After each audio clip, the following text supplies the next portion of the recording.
ሰላም ብያለው ከዋይ ሌሎቻችሁም ዳዊት ነብዩ እዚህ ያላችሁ መልካም አባቶች ቀን ይሆንላችሁ። አሰፋ ካሳ ሰላም ብለናል። እንዴት አላችሁ? የቢሲዎች የቢሲ ወዳጆች አድማጭ ተመልካቾቻችን በመላ ዓለም በኢትዮጵያም ያላችሁ በሳተላይት ፕሮግራማችንን የምትከታተሉ የብልጽግና ካውንት ዳውን ላይ ነው ያለነው በነገራችን ላይ እና የብልጽግና ምጥ እየጨመረ ነው ያለው። ሰኔ እየገፋ በሄደ ቁጥር ወደ 15 እየተጠጋ በሄደ ቁጥር በተመሳሳይ የብልጽግና ቤት ያለ ሙጥረት እንደዚሁ በከፍተኛ ደረጃ እያየለን የመጣው። በነገራችን ላይ ብልጽግና ቢተውትም ያልተዋቸው ሰዎች እንዳሉ ትናንትና ከትናንት ወዲያ ስሰማ በጣም ስገረም ነበር የነበረው።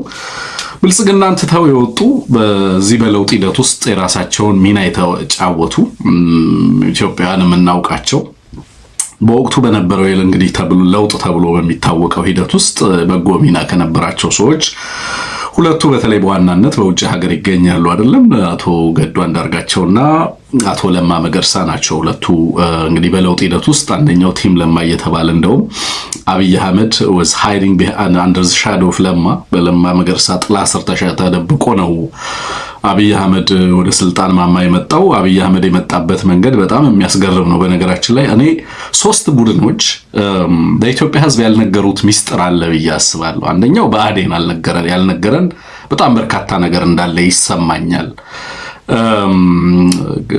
አብዛኛው ብአዴን አሁን ያለው ብአዴን ነው ማለት ምንም ነገር ይነግረናል ብዬ አልጠብቅም። ከብአዴን የምንማረው ምንም ለሰን የለም። ሆነስሊ ሊሰጠን የሚችለው ምንም ነገር አለ ብዬ አላስብም። ይሄ እንደ ሳይኮሎጂካል ሞቲቬሽን ሊሆነን የሚችል ነገር ወይ ደግሞ እንደ ስፕሪንግ ቦርድ ሊያስፈነጥረን የሚችል የስልትም የስትራቴጂም ዕውቀት ከብአዴን እንገበያለን ብዬ አላምንም ማለት ነው። ብአዴን is a lost cause። ለአማራ ህዝብ ስድብ ነው በእውነቱ። እንደዛ ነው የምንረዳው። በጣም ነፍሴ የምትጠየፈው ስብስብ ነው። ግን ብዙ ያልነገሩን ነገር እንዳለ አውቃለሁ እነዛ ሰዎች። ከነዛ ውስጥ ግን በዛ ስብስብ ውስጥ የነበሩ ግን ደግሞ በኋላ ላይ የወገኖቻቸው የህዝባቸው ስቃይ ገብቷቸው ማስመሰል ሲችሉ የህዝብ እንደራሴ ሆነው መኪና ተመድቦላቸው ወዲያ እያሉ አለን ለማለት ከማለት ይልቅ እንደው የተወሰነ መንገድ ከወገኖቻችን ጋር እንቆማለን ብለው በጣም ከባዱን ውሳኔ ከወሰኑ ሰዎች ውስጥ አንዱ ዶክተር ገዱ አንዳርጋቸው ነው ብዬ ነው ማምነው። ማለት ብዙዎቻችሁ ልትቃወሙት የምትችሉበት መንገድ ይኖራል። ብታደንቁት ሰዎች ልትኖሩ ትችላላችሁ። በለውጥ ሂደት ውስጥ በነበረው ሚና ላይ ብዙዎቻችሁ ዋርን እንዳደረጋችኋቸው በተለይ በዚህ በሰሜን አሜሪካ ያገኘኋችሁ በጣም በርካታ የአማራ ተቆርቋሪዎች በወቅቱ የብአዴን ተወካዮች ወደዚህ ወደ አሜሪካን ሀገር በመጡ ሰዓት ነግረናቸው ነበር የምትሉኝ ሰዎች ብዙ ናችሁ። ነግሬው ነበር። ለገዱም እንዲህ ብዬው ነበር። ለአምባቸው እንደዚህ ብዬ ነግሬያቸው ነበር። ለደመቀ እንደዚህ ብለን ነግረነው ነበር። ለተስፋዬ እንደዚህ ብለን ነግረነው ነበር የሚሉ በጣም በርካታ ሰዎችን አግኝቻለሁ።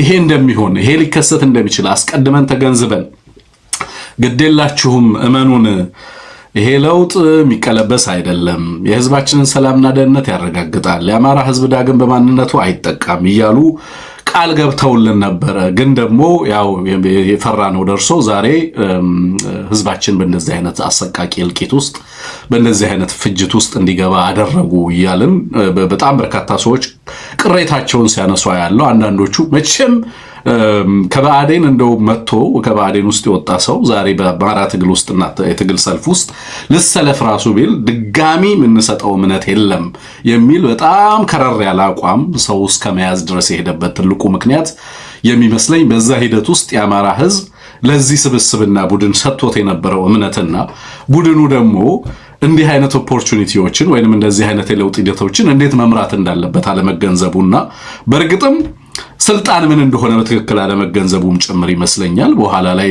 ስልጣንን ለመግራት የሚያስችል ተቋም በሌለበት ሀገር ሙሉ ተቋማዊ አቅሙን ለአንድ ስብስብ ሰጥቶ ያ ስብስብ ደግሞ ሀገሪቱን በምን አይነት ሁኔታ ውስጥ ዛሬ እንደከተታት በትክክል መመልከት ይቻላል ብዬ አስባለሁ። ግን ምን ሀፕን አደረገ፣ በእርግጥ ምንድን የተከሰተው ነገር የሚለውን ነገር እስከ ዛሬ ድረስ ኢትዮጵያውያን አያውቁትም። በእኔ እምነት እንዴት ኦህዴድ በዚህ ደረጃ ስልጣንን ኮንሶሊዴት ሊያደርግ ቻለ? እንዴት ተገዳዳሪ ኃይል መገንባት ሳይቻል ተቻለ? ለምሳሌ በዛን ሰዓት የነበረውን የኦሮሞ ኃይሎችን ዝግጅትን በተመለከተ ኦፍ ኮርስ በጣም ዌል ኦርጋናይዝድ ከጅማው ጉባኤ በኋላ በጣም በርካታ ነገሮችን አይተናል። ለምሳሌ ኦህዴድ በጣም ፕላን አድርጎ ነው የመጣው፣ ስትራቴጃይዝ አድርጎ ነው የመጣው፣ በውስጡ በጣም ጠንካራ አንድነት ነበረው ምናምን የሚባለው ነገር ለፕሮፓጋንዳ ፍጆታ ይነገር እንደነበረ በደንብ እንገነዘባለን። በተለይ የጅማ ጉባኤው በጣም ብዙ ነገሮችን ኤክስፖዝ አድርጎ ስለነበረ ማለት ነው። ነባሩ ኦህዴድ ሙሉ ለሙሉ የተሸኘበት መድረክ ነው የጅማው ጉባኤ ተብሎ የሚታሰበው።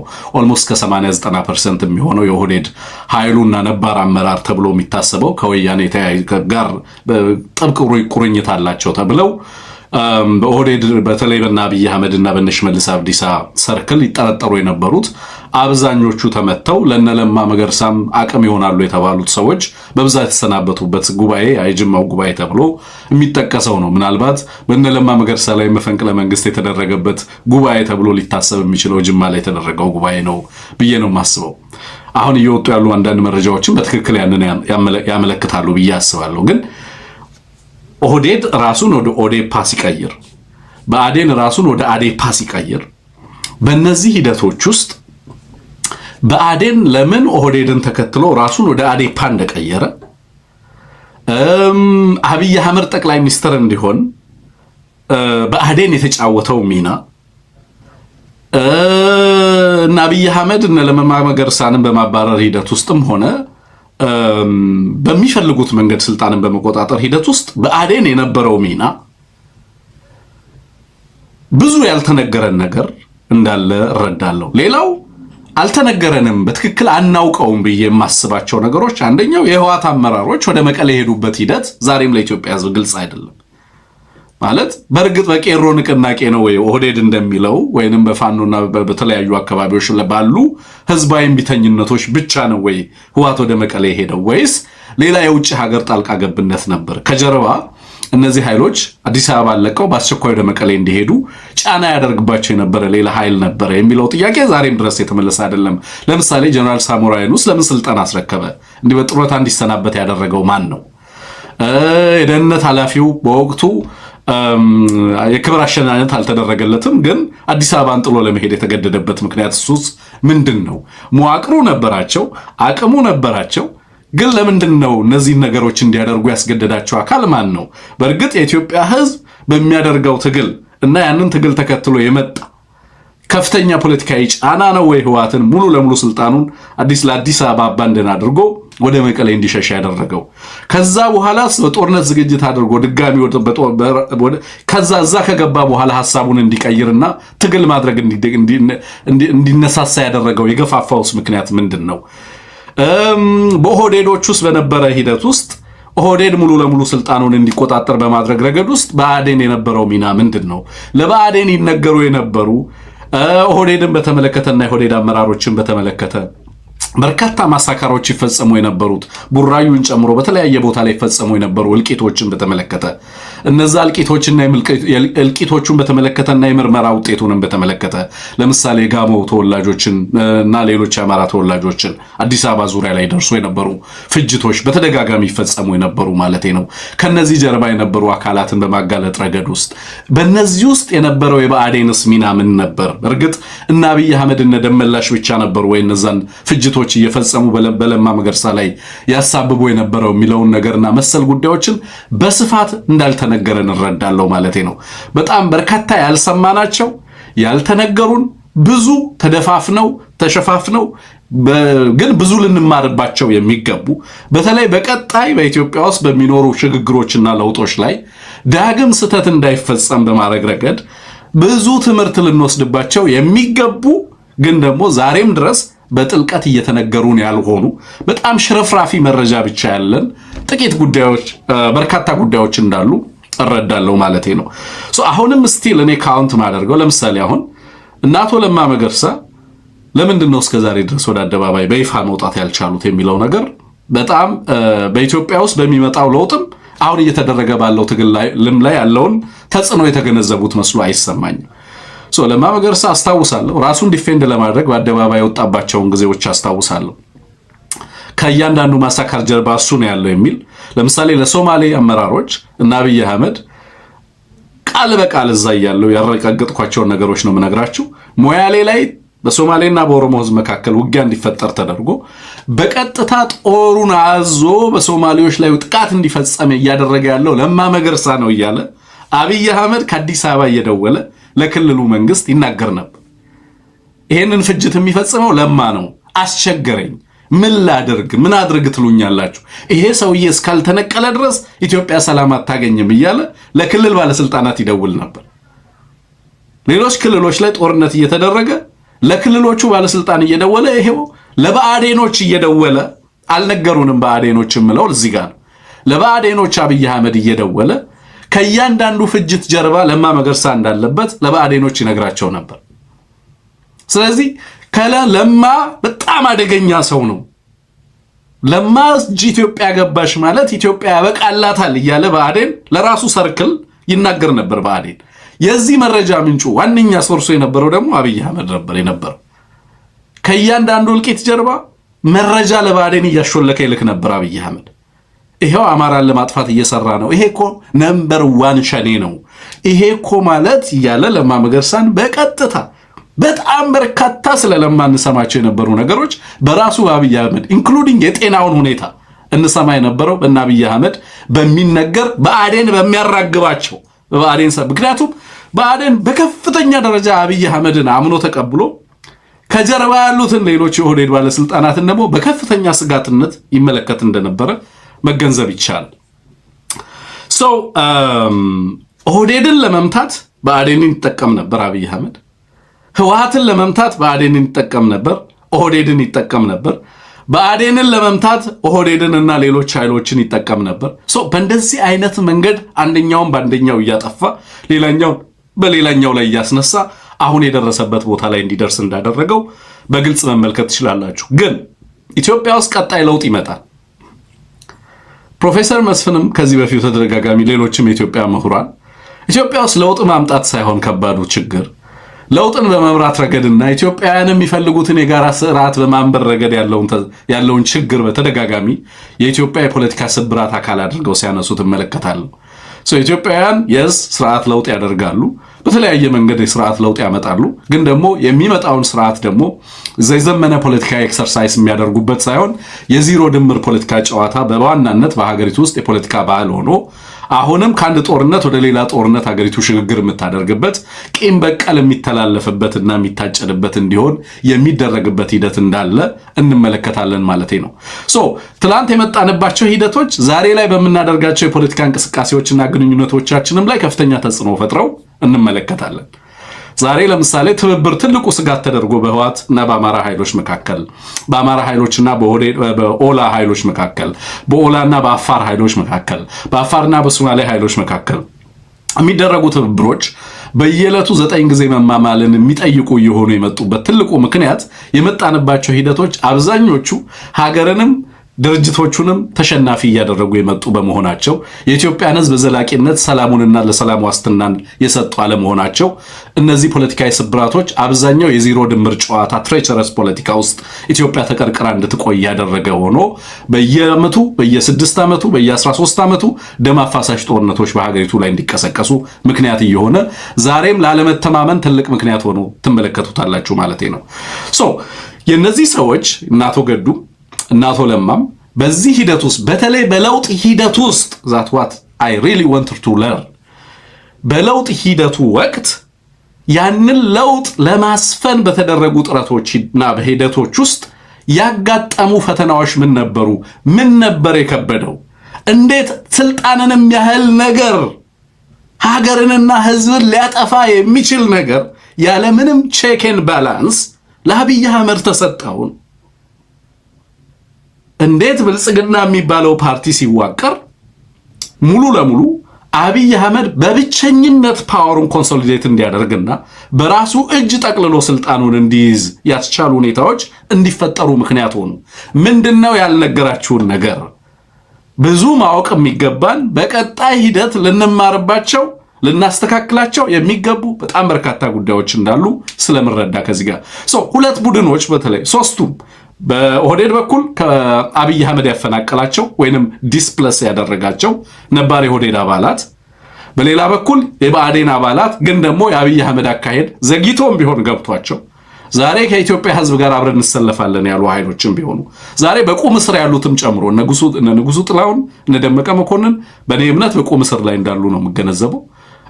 አይደለንም ብለው ወጥተው መናገር አይችሉም። ለሕክምናም ቢሆን ወደ ውጭ ሀገር መውጣት አይችሉም። ከቤታቸው ውጪ ሲንቀሳቀሱ እነ ሲሳይ ቶላ ፖሊሶች መድበውባቸው ቤታቸው ውስጥም ጭምር የሚያደርጓቸውን ስልኮቻቸው ታፕ ተደርገው መነጋገር እንኳን ማይችሉበት ሁኔታ ውስጥ እንዳሉ ነው በተደጋጋሚ የሚነገረው። በጣም በርካታ የብአዴን ባለስልጣናት ከባህር ዳርም ሄደው በነገራችን ላይ ፋኖ አባሯቸውም ወደ አዲስ አበባ የገቡትም ጭምር በተመሳሳይ ሁኔታ ውስጥ ነው ያሉት። መረጃ ለማሸለክ እንኳን የማይችሉበት መናገር ማይችሉበት ራሳቸው ባፈና ውስጥ እንዳሉ እንመለከታለን። ግን እድል ቀንጧቸው በውጭ ሀገር ሆነው መረጃ ሊያደርሱን የሚችሉ አካላት በእነዚህ ሂደቶች ውስጥ ምንድነው የሆነው? what really went wrong? በአማራ ትግል ውስጥ የነበሩ ለምሳሌ ግድያዎች በቀጥታ አማራው ላይ ተወነጀሉ ግድያዎችንም ጨምሮ በእርግጥ አብዛኞቹ ነገሮች ገለልተኛ የሆነ ኢንቨስቲጌሽን ተደርጎባቸዋል ወይ? የነ ተስፋዬ አሟሟት በእርግጥ ተፈጥሯዊ ነው ወይ? ራንደም ነበር ወይ? የናሳምነው የናምባቸው መካከል የነበረው ነገርና ግድያውን በተመለከተ እና ያንንም ግድያ ከፌደራል መንግስቱ ስልጣንን መፈንቅለ መንግስት ጋር ያያያዙበት ሂደትና አብይ አህመድ እነዚህ ነገሮች ዝም ብለው የተፈጸሙ ነበሩ ወይ? በበርካታ አመራሮች ላይ ይደረጉ የነበሩ ግድያዎች፣ ምረዛዎች፣ እነዛ ሂደቶች በአጋጣሚ ይፈጠሩ የነበሩ ነገሮች ናቸው ወይስ በተጨባጭ በእነዚህ ውስጥ አክት ሲያደርጉ የነበሩ አካላት አሉ? በኋላ ላይ እነዚህን ለማጣራት ጥረት ተደርጎ ነበር ወይ የሚሉ በጣም በርካታ ያልተነገረን ልንማርበት ሲገባ በግልጽ ህዝቡ ሊያውቃቸው ሲገቡ እስከዛሬ ድረስ ተዳፍነው ያሉ ጉዳዮች እንዳሉ በግልጽ እመለከታለሁ ማለት ነው። ብልጽግና ወይንም የብልጽግና አንበል አብይ አህመድ ይሄንን ሁሉ ጥፋት ፈጽሞ ሀገርን ወደ እነዚህ አይነት ወደማትወጣው ቅርቃር ውስጥ አምጥቶ ከባድ ጦርነትና እልቂት በሀገሪቱ ውስጥ እየተካሄደ ባለበት በዚህ ሰዓት ላይ ከሀገር ውስጥ ተሰደው በተለያየ ቦታ ላይ ሆነው ምናልባትም አንዳንዶቹ በቀጥታ በትግል ሂደት ውስጥ ተሳትፎ ሳይኖራቸው በተወሰኑ አልፎ በሚኖሩ መድረኮች ላይ የተገኙ ምክረ ሐሳቦቻቸውን ለመለገስ ጥረት የሚያደርጉ ለምሳሌ አክቲቭሊ ፖለቲካ ውስጥ ኢንጌጅ እያደረጉ ነው እና ተወገዱ ለማለት ይቸገራለሁ። ግን አልፎ በሚኖሩ መድረኮች ላይ መተው ሐሳቦቻቸውን ምክሮቻቸውን ለመለገስ ጥረት ሲያደርጉ ያለው በአማራ ውስጥ በሚያሉ አንዳንድ ንቅናቄና የንቅናቄ ተቋማት እንደዚሁ በማደራጀት ውስጥ እንደ አድቫይዘሪ አማካሪ ሆነው ምክረ ሐሳቦቻቸውን ሲለግሱ እመለከታለሁ። ግን አክቲቭሊ ትግሉ እየተጠቀማቸው ነው ብዬ ለማሰብ ይቸገራለሁ። አክቲቭሊ ያላቸውን ካፒታል ምናምን አውቀዋለሁ። እንግዲህ ምክንያቱም በትልልቅ ኃላፊነት ደረጃ ያገለገሉ ሰዎች ስለሚሆኑ አቅም ይኖራቸዋል፣ ወይንም ደግሞ ሶሻል ካፒታል ይኖራቸዋል፣ ኔትወርክ ይኖራቸዋል። ፖለቲካ ኢዝ ሞር አባውት እነዛን ኤክስፕሎይት ማድረግ ነው። እነዛን ነባር የፖለቲካል ኔትወርክስ ተጠቅመህ ነው በጣም በርካታ ነገሮች የምትሰራው። በተለይ በዲፕሎማሲው ዘርፍ እነዚህ የሚኖራቸው ሚና ቀላል አይደለም ማለት ነው። ግን የሚጠበቅባቸውን ያህል ተሳታፊ አይደሉም። ተሳታፊ ያልሆኑበት ምክንያት በሁለት ምክንያት ነው። አንደኛ ምናልባት የራሳቸው ምክንያት ይኖራል። ሁለተኛው ግን ራሱ ትግሉ ለነዚህ ሰዎች ምን ያህል ክፍት ነው የሚለውም ነገር በራሱ የራሱ ውስንነት ሊኖርበት እንደሚችል መገመት እችላለሁ። እንደዛም ሆኖ ግን ትልቅ ኃላፊነት አለባቸው ብዬ አስባለሁ። እድሉም አለ፣ አቅሙም አለ፣ እድሉም አላቸው ብዬ አስባለሁ። በተለይ ደግሞ በዚህ ሂደቶች ውስጥ ትናንት የተፈጠሩ ችግሮች ምን ነበሩ? ምን ጋር ችግር ተፈጠረ? what went wrong? የሆነ ቦታ ላይ ምን ተፈጠረ?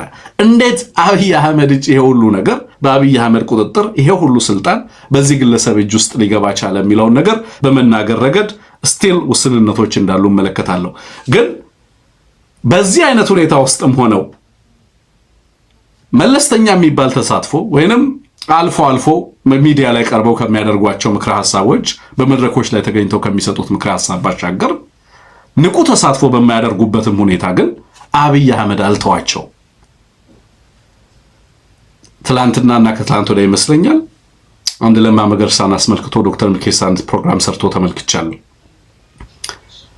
እና ለማ እየከፈለ ያለውን መስዋዕትነት አሁን አብይ አህመድ ጣሊያን ግለሰቡ ባለበት ሁኔታ ውስጥ ያደርግ የነበራቸውንና እያደረገ ያለውን ነገር ስትሰሙ ማመን አትችሉ። ይሄ ሁሉ ጥቃት ግለሰቡ በስልጣን ላይም ኖሮ ከስልጣንም ተነስቶ በሌሎች ሀገራት በስደት ላይም ሆኖ ይሄ ሁሉ ኮንቲኒየስ ጥቃት የማያባራ እንትን ጥቃት በዚህ ግለሰብ ላይ ሲፈጸም ግለሰቡ በአንጻሩ የሚሰጣቸው ምላሾች እና እነዚህን በጸጋ ለመቀበል መፍቀዱ አይ ቲንክ በቀጥታ የጥቃቱ ሰለባ እንዲሆን ብቻ ከማድረግም ባሻገር የኢትዮጵያ ሕዝብ ማወቅ ያለበት በርካታ ነገሮችንም እንዳያውቅ ያደረገ በትግሉ ላይም የራሱን ተጽዕኖ ያሳረፈ እንደሆነ መገመት ይቻላል ብዬ ነው ማስበው። ግን እነዚህን ሰዎች ቢሰደዱ ቢፈናቀሉ ዛሬም ድረስ የጥቃት ሰለባ አድርጓቸው አብይ አህመድ መቀጠሉን ስትመለከቱ ከምን አይነት ሰው ጋር ዲል እያደረገ እንደሆነ የኢትዮጵያ ሕዝብ እና በተለይ የሚታገለው ኃይል በደንብ ማወቅ አለበት። ግለሰቡ ጥቅሙን ለማስከበር ፍላጎቱን ለማስከበር በምድር ላይ ማድረግ ያለበትን ነገር ከማድረግ ወደ ኋላ እንደማይል በጭካኔ ደረጃም ምናልባት በኢትዮጵያ ባህል እና ወግ ሰምተን የማናቀው ወደር አልባ ጭካኔን የተላበሰ መሆኑን በደንብ መገንዘብ የሚያስፈልግ ይመስለኛል። በዛ ልክ እነሱ ሲጋፈጡ በጣም በርካታ አደገኛ ሁኔታዎችንና በርካታ ጥቃቶች በተለይ ለውጡ ከመምጣቱ በፊት በነበሩ ሂደቶች ለውጥ ተብሎ የሚጠራው ምዕራፍ ማለት ነው። አሁን ለውጥ አይደለም የምናወራው፣ እየፈረሰ ስላለ ስርዓት ነው አሁን የምናወራው አይደለም። ግን ያንን ወቅት ነው የሪፈር እያደረኩ ያለሁት። በዛ ሂደት ውስጥ የነበራቸውን ሚና እናውቃለን እና በዛ ሂደት ውስጥ እና አብይ አህመድ ተደብቀው በነበረበት አንዳንድ ቤት ውስጥ 40 ቀን ተደብቆ የነበረ ግለሰብ እነ ወርቅነህ ገበየሁ ቤት 40 ቀን ተደብቋል። እነ እንትና ቤት በጣም በርካታ ቀን ይደበቃል፣ ሌላ ቦታ ላይ ይሄዳል። እንደዛ እያደረገ አንደር ዘ ሻዶ ነበር። ባህር ዳር ሲኬድ ከጀርባ ነበር። ከፊት ለፊትም የሚያጋፍጣቸው አካላት ሌሎች አካላት ነበሩ። ያንን ሁሉ መስዋዕትነት የከፈሉ አካላትን በዚህ ደረጃ የሚያድን ከሆነ ግለሰቡ በእርግጥም ምን አይነት ግለሰብ እንደሆነ በትክክል መገንዘብ ያስፈልጋል የሚለውን ነገር በደንብ ማወቅ ያስፈልጋል። በዚህ ሂደት ውስጥ ሆኖ ግን ለምን እነዚህን ግለሰቦች ዛሬም ድረስ ያድናቸዋል የሚለው ነገር በጣም በጣም ወሳኝ ይመስለኛል። ለምንድን ነው አርፎ የማይቀመጠው? እንግዲህ በአዲስ መዋቅር ራሱን ለመክበብ ጥረት እያደረገ ነው። ከእያንዳንዱ ቦታ ላይ ያኮረፉ ልሂቃንን በቀላል ዋጋ ይገዛቸዋል። በቀላል ዋጋ ከገዛቸው በኋላ በተለይ ደግሞ አብይ አህመድ ሁለት ነገር ነው የሚያደርገው። በሁለቱም ኤክስትሪም ላይ በዛ ጥግ ያሰለፋቸውን ሰዎች በዚህ ጥግ እንዲሰለፉ ለማድረግ በጣም ከፍተኛ ጉጉት ያለው ሰው መሆኑን በደንብ ትረዳላችሁ። አብይን ያዋረዱት ሰዎች አብይን መልሰው ሲያመሰግኑ በህዝብ ዘንድ እንዲታዩ በማድረግ ረገድ እና ግለሰቦቹን ስብዕና ፈጽመው አደባባይ ስብዕና በመግደር ረገድ ተወዳዳሪ የሌለው ሰው እንደሆነ በደንብ ትገነዘባላችሁ። አብይን ያዋረዱ ሰዎች በአደባባይ አብዛኞቹ ከአብይ ጀርባ ሆነው ወይንም ከአብይ ፊት ለፊት ሆነው ዛሬ አብይን ፕሮቴክት ለማድረግ ከፊት ለፊት ሲሰለፉ ታያላችሁ። ስንት እንደሚያወጡ ይገምታል። ስለዚህ እያንዳንዱን ሰው በዋጋ ይተምነዋል። የሃይማኖት አባቶችን ሰብስቦ አንድ ጊዜ የምታስታውሱ ከሆነ እዚህ ውስጥ በገንዘብና በተራ እንትን ማትሸጡ ናችሁ ብሎ በማሰብ ጊዜን የምገደል ሞኝ አይደለሁም እያለ አባቶችን እናንተም ጭምር በገንዘብ የምትገዙ ናችሁ፣ ብፈልግ ገዛችኋለሁ፣ ብፈልግ እሸጣችኋለሁ እያለ ሲናገር ትሰሙታላችሁ። ለአብይ አህመድ እያንዳንዱ ነገር ፕራይስ ታግ አለው። እያንዳንዱ ግለሰብ ስንት እንደሚሸጥ ይገምታል። አብዛኞቹ በቅርብ ጊዜም የፈረሙት አስቀድሞም የሚገዛቸው ግለሰቦች ዋጋ ስላላቸው በስንት ዋጋ እንደሚገዛቸው አስቀድሞ የሚያውቃቸው እንደሆኑ በደንብ የምትረዱት እየሆነ ይመጣል ማለት ነው።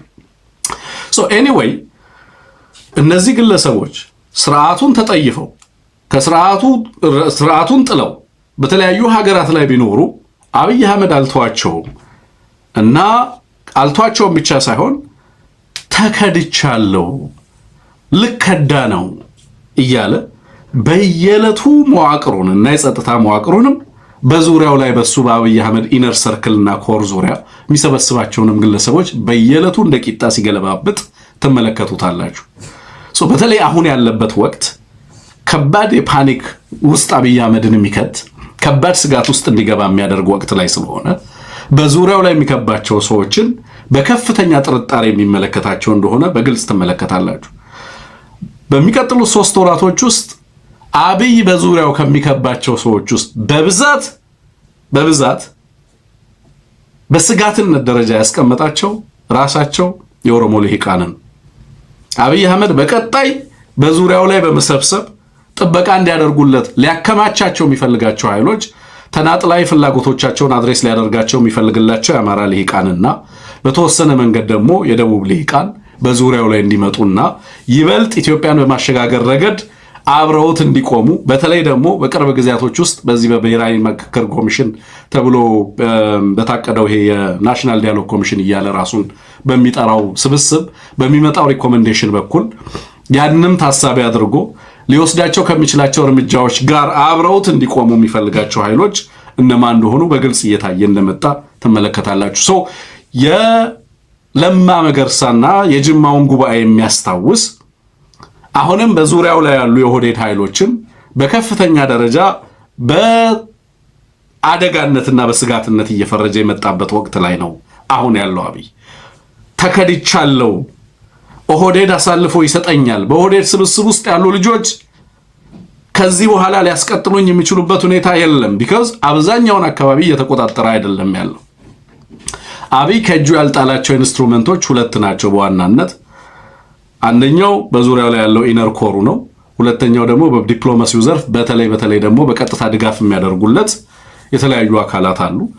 አሁን እየወሰደ ባላቸው እርምጃዎች ላይ ከነዛ እርምጃዎች ትርፍ እናገኛለን ብለው የሚያስቡ አካላት በአንድም በሌላም መንገድ መጠነኛ ድጋፍም ቢሆን እያደረጉለት አብይ አህመድ እንዲቀጥል ለማድረግ ጥረት እያደረጉ ያሉ ልሂቃን አሉ። ምክንያቱም ባደረጋቸው ለውጦች ተጠቃሚ የሆኑ አካላት እንዳሉ መገንዘብ ያስፈልጋል። በተለይ ተጠቃሚ የሆኑት አካላት ስላችሁ በአብይ አህመድ ዙሪያ ያሉ የመንግስት ባለስልጣናት ብቻ ማለት አይደለም። ዲፕሎማቶችም ሀገራትም ጭምር ኢትዮጵያ ላይ የተለየ ፍላጎት ያላቸው ዘላቂ ኢንተረስት ያላቸው አሁን ከሚደረገው በተለይ ኢኮኖሚክ ማክሮ ኢኮኖሚክ ሪፎርሙ ለኢትዮጵያ ጠቀመ አልጠቀመ ጉዳያቸው አይደለም። በኢትዮጵያ ድህነት ቅነሳ ላይ የሚያመጣው የፖሊሲ ለውጥ ጉዳያቸው አይደለም። ግን ደግሞ ሀገራት በኢትዮጵያ ኢኮኖሚ ውስጥ ፖለቲካል ኢኮኖሚ ውስጥ እግራቸውን እንዲያሰፍሩ እጆቻቸውን እግሮቻቸውን እንዲያስገቡ የሚያስችል ሂደት ስለሆነ በከፍተኛ አድናቆት የሚመለከቱ ሀገራት እንዳሉ አትዘንጉ ማለት ነው። ብዙ ኃይሎች አብይ አህመድ አገሪቱን መቆጣጠር አልቻለም። አብይ አህመድ ሰራዊቱ ተሸንፈዋል። ስለዚህ ፖለቲካሊ ኢሬሌቨንት ነው። ስለዚህ ከአብይ አህመድ ጋር መቀጠላቸው አያዋጣችሁም እያለን ለምዕራባውያኑ በተደጋጋሚ እንነግራለን። ግን ምዕራባውያኑ የታጠቁት ኃይሎች ሊሰጧቸው ከሚችሉት ነገር በተለየ አብይ የሰጣቸው አንድ ወሳኝ ነገር አለ። ያ ወሳኝ ነገር ገና ተተግብሮ አላለቀም። የማክሮ ኢኮኖሚክ ሪፎርም እስከ 2028 ነው በአይኤምኤፍ ቀነ ገደብ መሰረት ተተግብሮ እንዲያልቅ የሚጠበቀው። ስለዚህ 2 ዓመት አለው ቢያንስ ሪፎርሙ እስኪተገበር። በዚህ ሂደት ውስጥ ይሄንን ሪፎርም ሊያደርግ የሚችል ለዚህም ቀና ፍላጎት ያለው ሌላ የታጠቀ ኃይል መኖሩን ማወቅ ይፈልጋሉ እንጂ ያ ኃይል በተጨባጭ ይሄንን ሪፎርም ለማስቀጠል አቅም መፍጠር አለመፍጠሩን በትክክል መገንዘብ የሚችሉበት ደረጃ ላይ አይደሉም። ስለዚህ መሬት ላይ አብይ ሰራዊት መሸነፍ አለመሸነፉ አይደለም ጉዳዩ። ምርጫው መጭበርበር አለመጭበርበር እንዳልተካሄደ ነግረውናል እኮ። ምርጫው ኢትዮጵያ ውስጥ አልተካሄደም። በየትኛውም አካባቢ ላይ አልተተገበረም። ዜጎቻቸው በሀገሪቱ ኦልሞስት ሁሉም ጋር እንዳይሄዱ ዜጎቻቸውን ሀገሪቱን ቀይ በቀይ አድርገው የካናዳ፣ የአውስትራሊያ፣ የእንግሊዝ፣ የጣሊያን፣ የአሜሪካን ጨምሮ የበርካታ ሀገራት መንግስታት ዜጎቻቸው እዚህ ሀገር እዚህ አካባቢ አምቦ በመኪና እንዳትሄዱ እያሉ መግለጫ አውጥተዋል። ሀገሪቱን አገዛዙ እንደማይቆጣጠር ተገንዝበዋል። ግን ትልቅ ከዚህ ውጪ ከመቆጣጠር ወታደሩ ከመሸነፉ በየአካባቢው የታጠቀ ኃይል እንደ አሸን መፍላቱ ኩምሩክ ላይ የነበረውን የወርቅ ማዕድናትንም ጭምር ተቆጣጥሮ ወርቅ ማውጣት እንደማይቻል የነበሩት ካምፓኒዎች የካናዳውም ካምፓኒ ለቻይናው ካምፓኒ እንዲሸጥ ሲገደድ ይሄንን ሁሉ ዓለም አቀፍ ተቋማቱ ሀገራቱ ያያሉ። የታጠቁ ኃይሎች ያልሰጧቸው አብይ እየሰጣቸው ያለው ትልቁ ቁም ነገር ግን አለ። እሱም ምንድነው? ቅድም እንዳልኩት የማክሮ ኢኮኖሚ ሪፎርሙን ኑግቡ። ለዘመናት የተዘጋው የኢትዮጵያ በር ይሄው ተከፍቷል። ይሄ ለነሱ ትልቅ ድል ነው።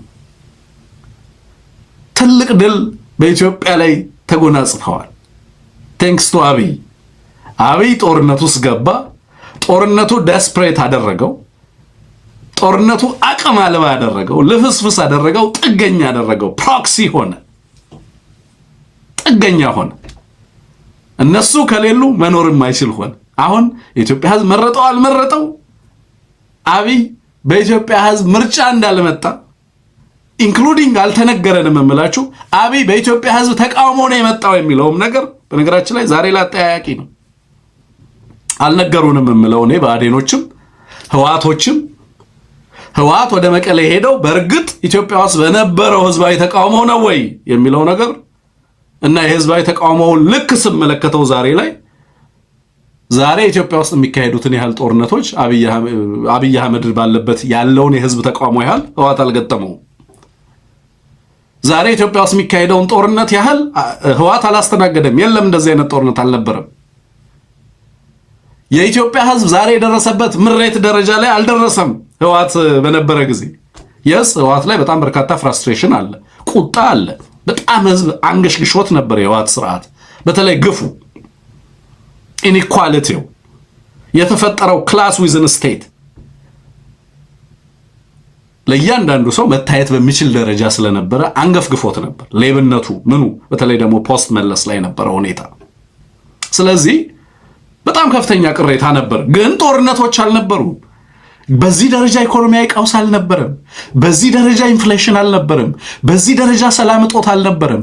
በዚህ ደረጃ የህዝብ ምሬት አልነበረም። በዚህ ደረጃ ተፈናቃይ አልነበረም። በዚህ ደረጃ ጦርነት አልነበረም። በዚህ ደረጃ በቀጠናው ላይ መገለል አልነበረም። በዚህ ደረጃ በቀጠናው ላይ ያሉ ሀገራት ከኢትዮጵያ ጋር ለመዋጋት ጦሮቻቸውን ወደ ድንበር ሞቢላይዝ አላደረጉም። በዚህ ደረጃ ኢትዮጵያ ፕሮክሲ እያደራጀች የሱዳን መፍረስ ውስጥ እጇን አታስገባም ነበር። ኢትዮጵያ ቪላ ሶማሊያ ውስጥ ተሰሚነት ነበራት በህወሓት ጊዜ። ኢትዮጵያ ሃርጌሳንም ሞቃዲሾንም አት ዘ ሴም ታይም ወዳጅ ማድረግ ችላ ነበር። ጅቡቲ ኦልሞስት የኢትዮጵያ አካል ሆኖ ኢኮኖሚክ ኢንቴግሬሽንን እየጠየቀ ነበር የነበረው። ሱዳን በጣም ስቴብል ነበር። ኢጋድ ኤክስትሪምሊ ፋንክሽናል ነበር። የኢስት አፍሪካን ኮሚኒቲ በጣም ውጤታማ ነበር። የአፍሪካ ህብረት ከፍተኛ ተጽዕኖ ነበረው። ኢትዮጵያ በበርካታ ናሽናል እና አፍሪካዊ አጀንዳዎች መሪ ነበረች። ኢኮኖሚው እጅግ ጠንካራ ነበር። ተቋማቱ ቫይብራንት ነበሩ። ሀገሪቱ ውስጥ የነበረው ዘረኝነት መዋቅራዊ ቢሆንም የህዝቦችን የየዕለት ተዕለት እንቅስቃሴ አፌክት አያደርግም ነበር። ዛሬ መታወቂያ ልጠይቅ ስትሄድ ብሔር ይታያል። ባንክ ገንዘብ ብታወጣው በብሔር ነው። ኢት አፌክትስ ማክሮ ሌቭል ያለ ኮንስትሬንት ብቻ ሳይሆን ዛሬ ዘረኝነት መዋቅራዊ ቢሮክራታይዝ ተደርጎ የሰውን የየዕለት የኑሮ ሁኔታ አፌክት የሚያደርግበት ደረጃ ላይ ተደርሷል። ዛሬ ኢትዮጵያ ውስጥ የሁለት ሰዎች ግንኙነት የሃይማኖት አባትና የአንድ ምዕመን ግንኙነት የብሔር ግንኙነት እንዲሆን አድርገውታልና አብይ አህመድ ዘረኝነቱን መዋቅራዊ ብቻ ሳይሆን የየዕለት የዜጎችን እንቅስቃሴ አፌክት የሚያደርግ አድርገውታል። ከህገ መንግስታዊ ከህጋዊ ከለላ አውርደው በየዕለቱ የዜጎችን የዕለት ተዕለት እንቅስቃሴ አፌክት የሚያደርግ ኤትኒሳይዜሽን ኦፍ ኤቭሪዴይ ላይፍ ኢትዮጵያ ውስጥ በየዕለቱ የዜጎች ህይወት በብሔር ማንነታቸው የሚለካበት ደረጃ ላይ እንዲሆን አድርገውታል። በዚህ አይነት ሁኔታ ውስጥ አልነበረም ህወሓት በዚህ ደረጃ አልነበረም። ስለዚህ ለምን ስልጣኑን ለቀቀ?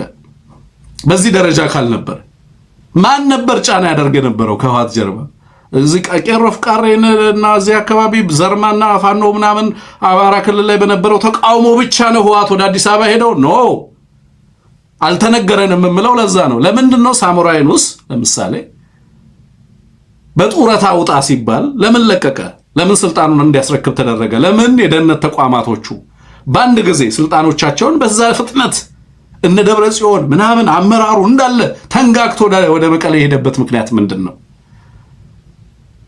there must be something ለኛ አልተነገረም። ከነዚህ እንዳልኩት በተለያየ አካባቢ ላይ ህዝባዊ አመጾች ነበሩ። ወጣቶች ዋጋ ከፍለዋል። የተከፈለውን ዋጋ አውቃለሁ። በተለይ አማራ ክልል ላይ ከባድ ዋጋ ተከፍለዋል አውቃለሁ።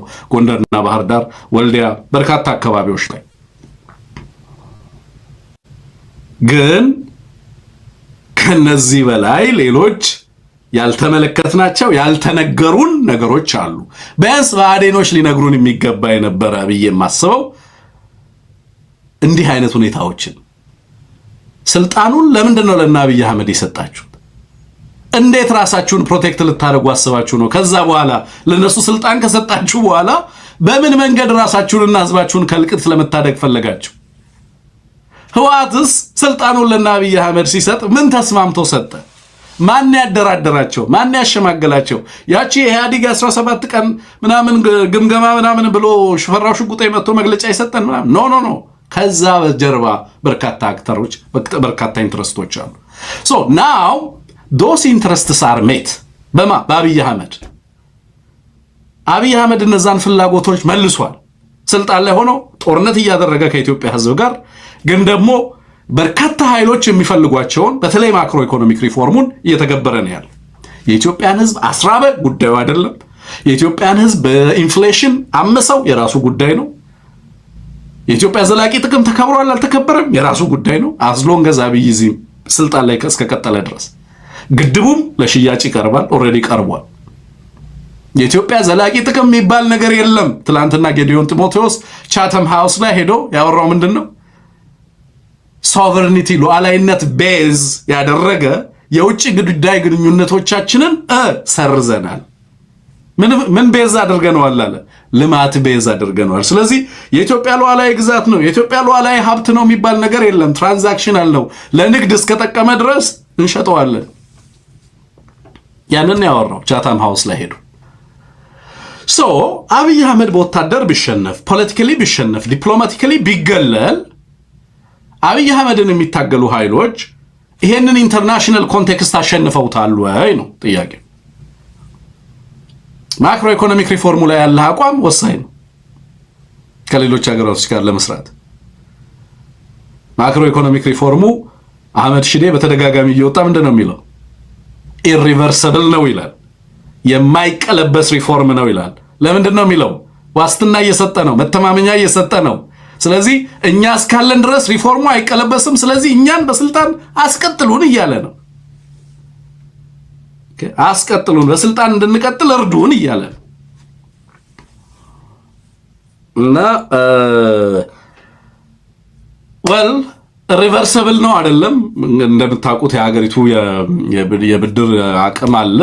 የብድር ጣራውን በተመለከተም ይሄ የዴፕት ሪስትራክቸሪንግ እየተባለ በተለያየ ጊዜ እንግዲህ በነ ፈረንሳይ በነ ቻይና አሸማጋይነት ወይዚህም እዛም ሲዞር የሚዋለው ዝም ብሎ አይደለም።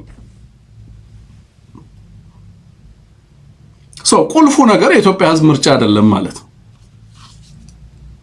ቁልፉ ኢትዮጵያ ውስጥ የሚደረገው ትግል ብቻ አይደለም ማለት ነው። በርካታ መነካካት የሚኖርብህ በዙሪያና በዓለም አቀፍ ሁኔታዎች ውስጥ አሉ። በነዛ ውስጥ አብዮታዊ መንግስት ነኝ ለምሳሌ እያልክ ስትሮንግ ጋቨርንመንት የመንግስት ሚና በጣም ጠንካራ በኢኮኖሚ ውስጥ ሆኖ ትምህርትም ጤናም ምንም የምግብ ዋስትናውንም መንግስት የሚመራበት ምዕራፍ የማይፈለግና ብዙዎችን ዋጋ ያስከፈለ እንደሆነ ይገባሃል ማለት ነው። ኦኬ፣ ብዙ ዋጋ የተከፈለበት ጉዳይ እንደሆነ ይገባሃል። ህወሓት የኢትዮጵያ ህዝብ ስለገጠመው ተቃውሞ አይደለም ገለል እንዲል የተደረገው it's because of policy ነው። ስለዚህ አሁንም ህወሓት ሲመጣ በዚህ ፖሊሲ ላይ ያለው አቋም ያለው ቁመና ምንድነው? አሁን የሚመጡ ኃይሎች ኢትዮጵያ ውስጥ ተባብረው ኢትዮጵያ የተሻለ ፖለቲካዊ፣ ኢኮኖሚያዊ ሌሎችም ለይርጋልና ሌሎች ምህዳር ውስጥ እንድትገባ የሚፈልጉ ኃይሎች ይዘው የሚመጡት ቀጣይ አጀንዳ ምንድነው? ከኛ ፍላጎቶች ጋር እንዴት ይታረቃሉ ነው ጥያቄው። እና አብይ ፕሮሚስ ካደረጉት በላይ ፕሮሚስ ማድረግ ይችላል። አብይ ተሸንፏል። የስ ሰላምን ጋራንቲ ማድረግ አይችልም። የስ ወታደሩ አልቆበታል። የስ በየዕለቱ አካባቢውን መቆጣጠር አልቻለም። ያው በሪፖርት እየነገርንህ እኮ ነው አሉ። እንደተሸነፈ እናውቃለን። ህዝብን በድሮን እየደበደበ እንዳለ እናውቃለን። ሰብአዊ መብት ጥሰቱን እናውቃለን። ምርጫን እንዳልተመረጠ እናውቃለን። ግን እሱ የሰጠንን ሪፎርም አንተ ትሰጠናለህ ወይ? አብይ ናሽናል ኢንትረስት የሚባለውን ብሔራዊ ጥቅም እያለ በቴሌቪዥን ሲናገር በየዕለቱ ስለሌለ ነገር ነው የሚነግርህ። በየዕለቱ ማወቅ መቻል አለብህ። ስለዚህ it is not about የአብይ መሸነፍና ለመሸነፍ በደይ ነው። አብይ ጋር መቀጠል የማይቻልበት ሁኔታ እንዳለ ግን ያውቃሉ። ለምን? አሁን እኔም እያልኩ ያለሁት በተደጋጋሚ የምምለው ሪፎርሙን ኦልሬዲ አብይ አህመድ ሪፎርም እንግዲህ ኢትዮጵያ ሪቨርሰብል ደረጃ ላይ አድርሰናል እያሉ የፖሊሲ የህግ ማሻሻያ በየዕለቱ እየታተመ ነው ያለው። እነዚህ ሌቦች ባሉበት ሁኔታ ውስጥ በዚህ አይነት ሪፎርም ውስጥ መግባት በኢትዮጵያ መንግስት ላይ ጦርነት እንደማወጅ እንደሆነ እረዳለሁ። ቢኮዝ ኦህዴድ ይሄንን ሪፎርም ሊያደርግ ፈጽሞ ከማይገባው ስብስብ አንዱ ኦህዴድ ነው። because Ethiopia needs actually a genuine path, economic path. እንዲህ አይነት ዘረኛ የጥፋት ቡድን በፍጹም ሊመራው የማይገባው ሂደት ነበር የነበረው። ምንም ዋጋ የለውም። ይሄንን ቡድን ኦሬዲ ስልጣኑም ሁሉም ነገሩ እጁ ላይ ስለነበረ ይሄንን ከማድረግ ወደ ኋላ እንዳይል በተለይ የገባበት ጦርነት እና የጦርነት አጣብቂኝ ይሄንን እንዲተገብር አስገድዶታል። በየዕለቶችን እየተገበረ እየቸረቸረ ነው ያለው። በቃ በየዕለቱ ፉከራው መጡ ምናምን የሚለው የሚመጡት እኮ ሊሰጡት አይደለም ሊወስዱ ነው የሚመጡት ነው። እሱ ፖለቲካሊ የነሱ መምጣት ለኢትዮጵያ ሕዝብ ይሸጣል። የሚፈልገው እሱ ኢትዮጵያ ምን ተጠቀመች አይደለም ከሱ ጋር ፎቶ መነሳታቸውንና ያንን መለጠፉ ነው። በኢትዮጵያ ሕዝብ ያጣውን ቅቡልነት ከነሱ አገኘዋለሁ ብሎ ስለሚያስብ በጣም አስፈላጊ በሆኑ መድረኮች ላይ አታዩትም፣ አይጋብዙትም እኮ የለም አይደለም። G8 ላይ ምናምን ናይሮቢ የተሻለ ስፍራ አላቸው፣ ግን እየከፈተ ስለሆነ ይመጣሉ። የፈለጉትን በኢነርጂ ሴክተር፣ በሪኒዌብል ኢነርጂ ሴክተር፣ በሶላር ኢነርጂ ሴክተር፣ በማዕድን ዘርፍ በእንትን ላይ እየመጡ ስምምነት ይፈጽማሉ በእያንዳንዱ ጉዳይ ላይ። ምክንያቱም ፍላጎት አላቸው። ትልቅ ሀገር ነው፣ ትልቅ ህዝብ ነው፣ ሀብት አለው። የኢትዮጵያ ጥቅማቸውና በኢትዮጵያ ላይ ያላቸው ዘላቂ ፍላጎት የብዙ መቶ ዓመታት ሙከራ ውጤት ነው። ስለዚህ በአብይ ጊዜ ያሳኩት፣ በአብይ አህመድ ጊዜ ያሳክተውታል። ስለዚህ አብይ አህመድ ከከፈተ በኋላ ቀጥሎ የሚመጡት ኃይሎች አብይ አሁን ለነሱ ሊሰጥ ያልቻለው ነገር ምንድነው? ዋስትና ነው። he can't be የፒስ ጋራንተር መሆን አይችልም አብይ አህመድ። ምክንያቱም ኢትዮጵያ ውስጥ ቢዝነስ ሰራለ ያለ አካል ኢትዮጵያ ውስጥ መንቀሳቀስ አለበት። ኢትዮጵያ ውስጥ ቢዝነስ ሰራለ ያለ አካል ህግና ስርዓትን ሊያሰፍን የሚችል ተቋም መኖር አለበት ሀገሪቱ ውስጥ። በዚህ ቡድን ያንን መተግበር የሚቻልበት እድል የለም። ለምን? ይሄ ቡድን ራሱ ሽፍታ ነው። በሀገሪቱ ላይ ያመፀ ነው። መንግስት ነው፣ ግን በሀገሪቱ ላይ ሪቤል ያደረገ ነው። በተቋማቶቹ ላይ ያመፀ ነው። ኦኬ ሶ ክሌፕቶክራት ነው፣ ሌባ ነው፣ ዘረኛ ነው። ሀገርን ይመራል፣ ግን ደግሞ ሀገሪቱ ላይ ያመፀ ኃይል ነው። ህዝቦቿ ላይ ያመፀ ኃይል ነው። ከዚህ ጋር ቢዝነስ አትሰራም። ፎር ጋድስ ሴክ አትሰራም። በግለሰብ ደረጃ አብይን ተማምኖ ቢዝነስ በዚህ ስርዓት ውስጥ ኢንቨስት ሊያደርግ የሚሄድ ሰው must be mad። የኢኮኖሚክስ የኮመርስ እውቀቱ በጣም ደካማ መሆን አለበት አንድ ሰው። because ይሄ ስርዓት የምትፈልገውን በስምምነት ተቋማዊ ስምምነት ይዘህ ትወጣለህ፣ ግን ደግሞ ሌላ የተሸረጋጋ ስርዓት እስኪመጣ ገቨርናንስ እስኪመጣ ስምምነትን ይዘህ ታደፍጣለህ። አሁን አብዛኞቹ ሀገራት እያደረጉ ያሉት እሱ ነው። ይስማማሉ፣ ከኢትዮጵያ ጋር ኢንጌጅ ማድረግ ይፈልጋሉ፣ ግንኙነታቸው ዘላቂ እንዲሆን ዋስትና ይሰጣቸዋል፣ ተቋማዊ ስምምነት ይፈጽማሉ፣ ግን ወደ ተግባር አይገቡም። ለምንድን ነው የአውሮፓ ሀገራት አብዛኞቹ የአውሮፓ ካምፓኒዎች ደብረ ዘይት ላይ ባለው የዚህ ኤርፖርቱ ግንባታ ሂደት ውስጥ በርካታ የፈረንሳይ ካምፓኒዎች ፍላጎት ነበራቸው፣ የጣሊያን ካምፓኒዎች ፍላጎት ነበራቸው። መንግስታቱ አልፈቀዱላቸውም እንዳይሳተፉ። ፍላጎት ነበር፣ ምክንያቱም ትልቅ ቢዝነስ ነው፣ ትልቅ ኢንቨስትመንት ነው እና አዋጭ ነው። ኢትዮጵያን የአየር መንገድ ሀብ የሚያደርጋት በነገራችን ላይ ደስ ስለምትል አይደለም፣ ያለችበት ጂኦግራፊክ ሎኬሽን ነው። ስለዚህ ከዱባይ የተሻለ ኢትዮጵያ ለአውሮፓና አፍሪካ ኮኔክቲቪቲ እጅግ ወሳኝ ቦታ ላይ ያለ ሀገር ነው። ስለዚህ ኢትዮጵያ ውስጥ ትልቅ ኤርፖርት ግንባታና ያንን ፕራይቬታይዝ ብታደርገው በዛ ዘርፍ ላይ የሚሰማራ የትኛውም ካምፓኒ በጣም ትርፋማ ይሆናል። ግልጽ ነው። እና ብዙ ጊዜ ፕላኑ የዛሬ አይደለም፣ የረጅም ጊዜ ፕላንም ነው። ፎርዛት ማለት ከጃንሆይ ጊዜ ጀምሮ የነበረ ፕላን። ይሄንን እድል ግን ያገኘው አሁን ከሆነ በዚህ ሰውዬ ላይ ተማምነህ ግን ገብተህ ያንን ስራ ለመስራት የሚያስችል ሁኔታ የለም። ምክንያቱም ግንባታው ከሚካሄድበት 10 ማይል ላይ ፋኖች ተታጥቀው ጦርነት ያደርጋሉ። ግንባታው ከሚካሄድበት 10 ማይል ላይ ሀገሪቱ ከጎረቤቶቿ ጋር የገባችበት ጣጣ፣ ሀገሪቱ በተለይ የዚህ ኮሪደርና ፖርት ላይ ሌሎች ነገሮች ላይ ያለውን ማሪታይም ቾክ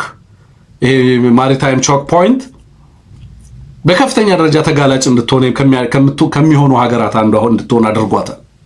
በዚህ ምክንያት ከነ ዳንጎቴ ውጪ በድፍረት እዚህ ውስጥ ሊገባ ቢፈቀደ ብዙ አካል አታገኙ።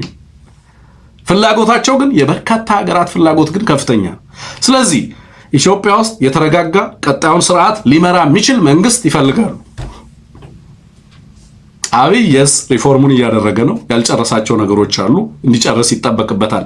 በፍጥነት እንዲተገብር የሚያደርገው IMF እዛው ቁጭ ብሎ አዲስ አበባ ላይ በየዕለቱ ያለችዋን ነገር የሚያሰላው ለምን ይመስልሃል? ጦርነት እየተካሄደ እንደሆነ ስለማያውቅ ነው። ሀገሪቱ ያለችበት ሁኔታ ስለማይገነዘብ ነው።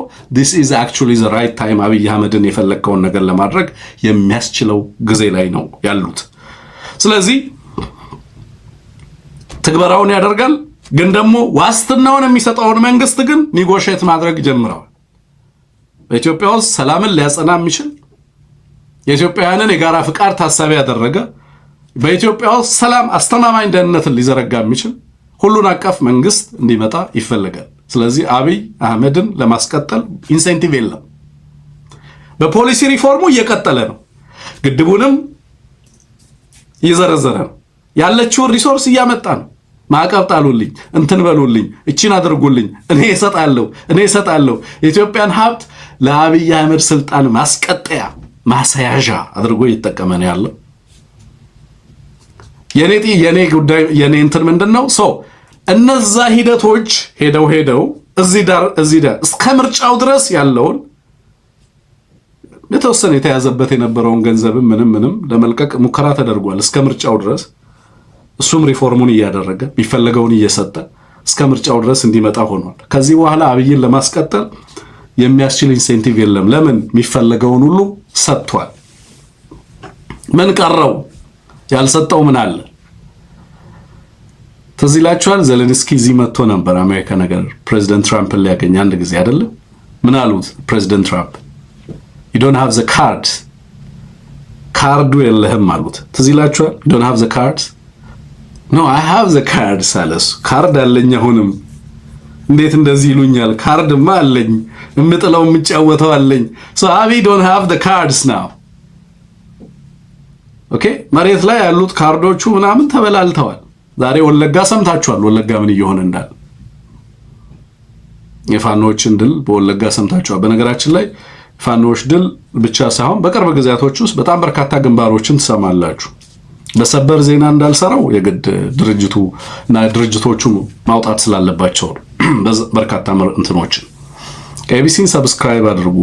የትግል ወቅት ነው። ሰፊ ምዕራፍ ላይ ተገብቷል። በጣም ክሪቲካል ታሪካዊ ጊዜ፣ ታሪካዊ መታጠፊያ ላይ እንገኛለን።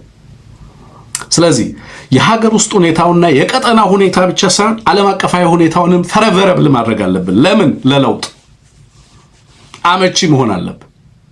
የያዝናቸው የወረስናቸው የማርክሲስት የፖለቲካ ጽንሰ ሐሳቦች ፖለቲካል ኢኮኖሚክ ጽንሰ ሐሳቦች አዋጭ አይደሉም። ሰምሃው የኢትዮጵያን ዘላቂ ጥቅም አንተዳደርበት፣ አስምርበት።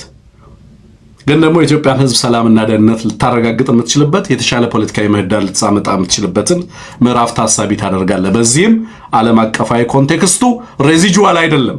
ዓለም አቀፋዊ ኮንቴክስቱ በሀገር ውስጥ ነባራዊ ሁኔታ ብቻ የሚቀየር ሳይሆን ሀገር ውስጥ ያለውን ነባራዊ ሁኔታ የሚቀየርም ጭምር። ኢትዮጵያ ባለፉት 3 መንግስታት ያደረገቻቸው ሪፎርሞች በእርግጥም ከኢትዮጵያ ሕዝብ ተጨባጭ ፍላጎቶች ብቻ የሚመነጩ አልነበሩም። go and study history። ወደ ኋላ ሄዳችሁ ታሪክን ገረፍ አድርጉት። ብዙዎች አልነገራችሁንም። ደርጎች እንዴት እንደወጣችሁ አልነገራችሁንም።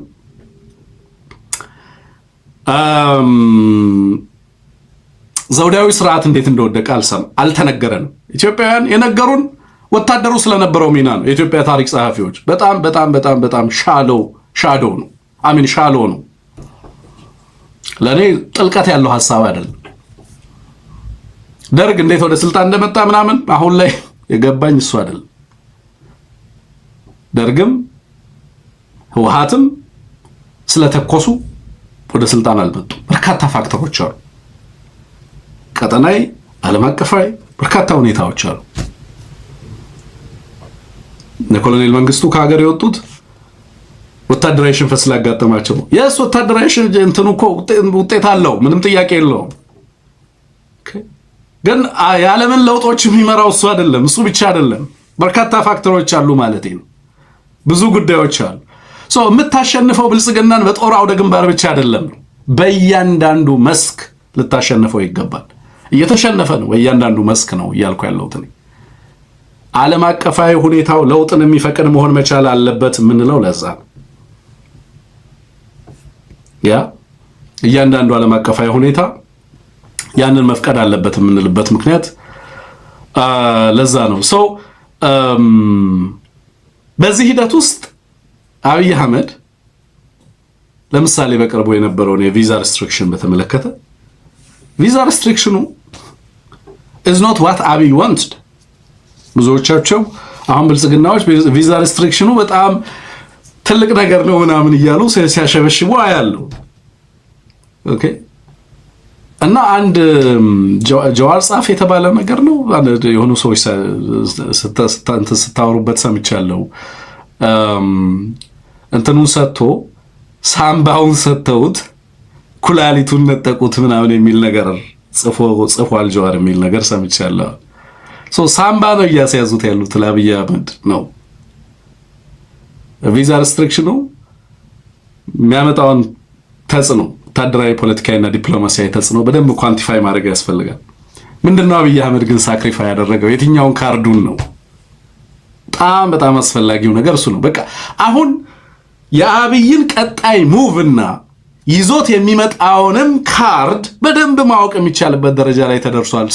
አሁን አብይ ጋር አይደለም ካርዱ ያለው ነው። ብዙዎቹን ካርዶቹን ጥሏል። ቀጣዮቹን ካርዶች እና ቀጣዩን ጨዋታ በተመለከተ ከኢትዮጵያ ነባራዊ እውነታ የሚቀዳ ነገር ምንድነው? አብይ የትኛውም ሊበራል ኢኮኖሚክ ሪፎርም ውስጥ ቢገባ ለኢትዮጵያ ዋስትና ሰላም ዋስትና ሊሰጥ አይችልም። because ኢትዮጵያ በአብይ አህመድ እጅ ውስጥ አይደለችም። በአብይ አህመድ እጅ ውስጥ ያለው ምንድነው? ጌዲዮን ጢሞቴዎስ ነው። በአብይ አህመድ እጅ ውስጥ ያለው ምንድነው? የፋይናንስ ቢሮው ነው። በአብይ አህመድ እጅ ውስጥ ያለው ምንድነው? ተቋማቶቹ ናቸው እና አሰራራቸው። ስለዚህ የሄደ ይፈርማል። ያንን የመፈረም እድሉን ስቲል አላጣም። ስምምነት ያደርጋል። ሀገራት የሚፈልጉት ያ ስምምነት መፈጸሙን። ለዛ የተወሰነ ገንዘብ ትሰጠዋለህ፣ ሲፈልግ ይብለው ሲፈልግ ይዋጋበት። you don't care። ግን አንተ ጥቅምህን በዘላቂነት የሚያስጠብቅ ስርዓት ኢትዮጵያ ውስጥ እንዲመጣ ከጀርባ ኒጎሼት ታደርጋል። ይሄንን አውቆታል አብይ አህመድ። ከዚህ በኋላ አየር ላይ ሊጣል እንደሚችል እየተገነዘበ ነው የመጣው። ስለዚህ አሁን አብይ አህመድ ጋር አይደለም ካርዱ ማለት ነው። ቀጣዩን ምህዳር ቀጣዩን ፖለቲካዊ ለውጥ ለመምራት እየተዘጋጁ ያሉ ኃይሎች የኢትዮጵያ ሕዝብ ተቋማቶቹ በቀጣይ ለነዚህ ፍላጎቶች ፕላስ የኢትዮጵያን ፍላጎት ሁለቱን አስታርቆ በሀገሪቱ ውስጥ ዘላቂ ሰላምና ፖለቲካዊ ሂደትን ለውጥን ለመተግበር የሚያስችል ሁኔታን መፍጠር በጣም የተገባ ነው። በዛ ደረጃ ፕላን ማድረግ ያስፈልጋል ማለት ነው።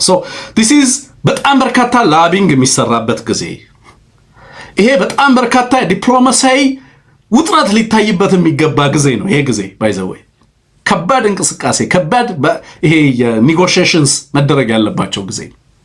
ላቢ መደረግ ያለበት ጊዜ ነው። ለዚህ ነው የዚህ ሰዓት የዲፕሎማቲክ ኢፈርት በጣም ማተር ያደርጋል። because ለኢትዮጵያ ሊነጋ ነው። ዓለም አቀፋዊ ሁኔታው ይፈቅዳል፣ ፍላጎቶቻቸውም ይፈቅዳሉ። አብይን ማስቀጠል is another ሱዳንን ኢትዮጵያ ላይ ሪፕሊኬት ማድረግ ነው። የታጠቁ ኃይሎች በሱዳን ሰላም ውስጥ ያላቸውን ተጽዕኖ አብይ አህመድ የለውም ዛሬ ሱዳን ላይ። ዛሬ ኢትዮጵያ ውስጥ የታጠቁ ኃይሎች ከኤርትራ መንግስት ጋር ያላቸው ጤናማ ግንኙነት ከአብይ አህመድ ጋር የለም።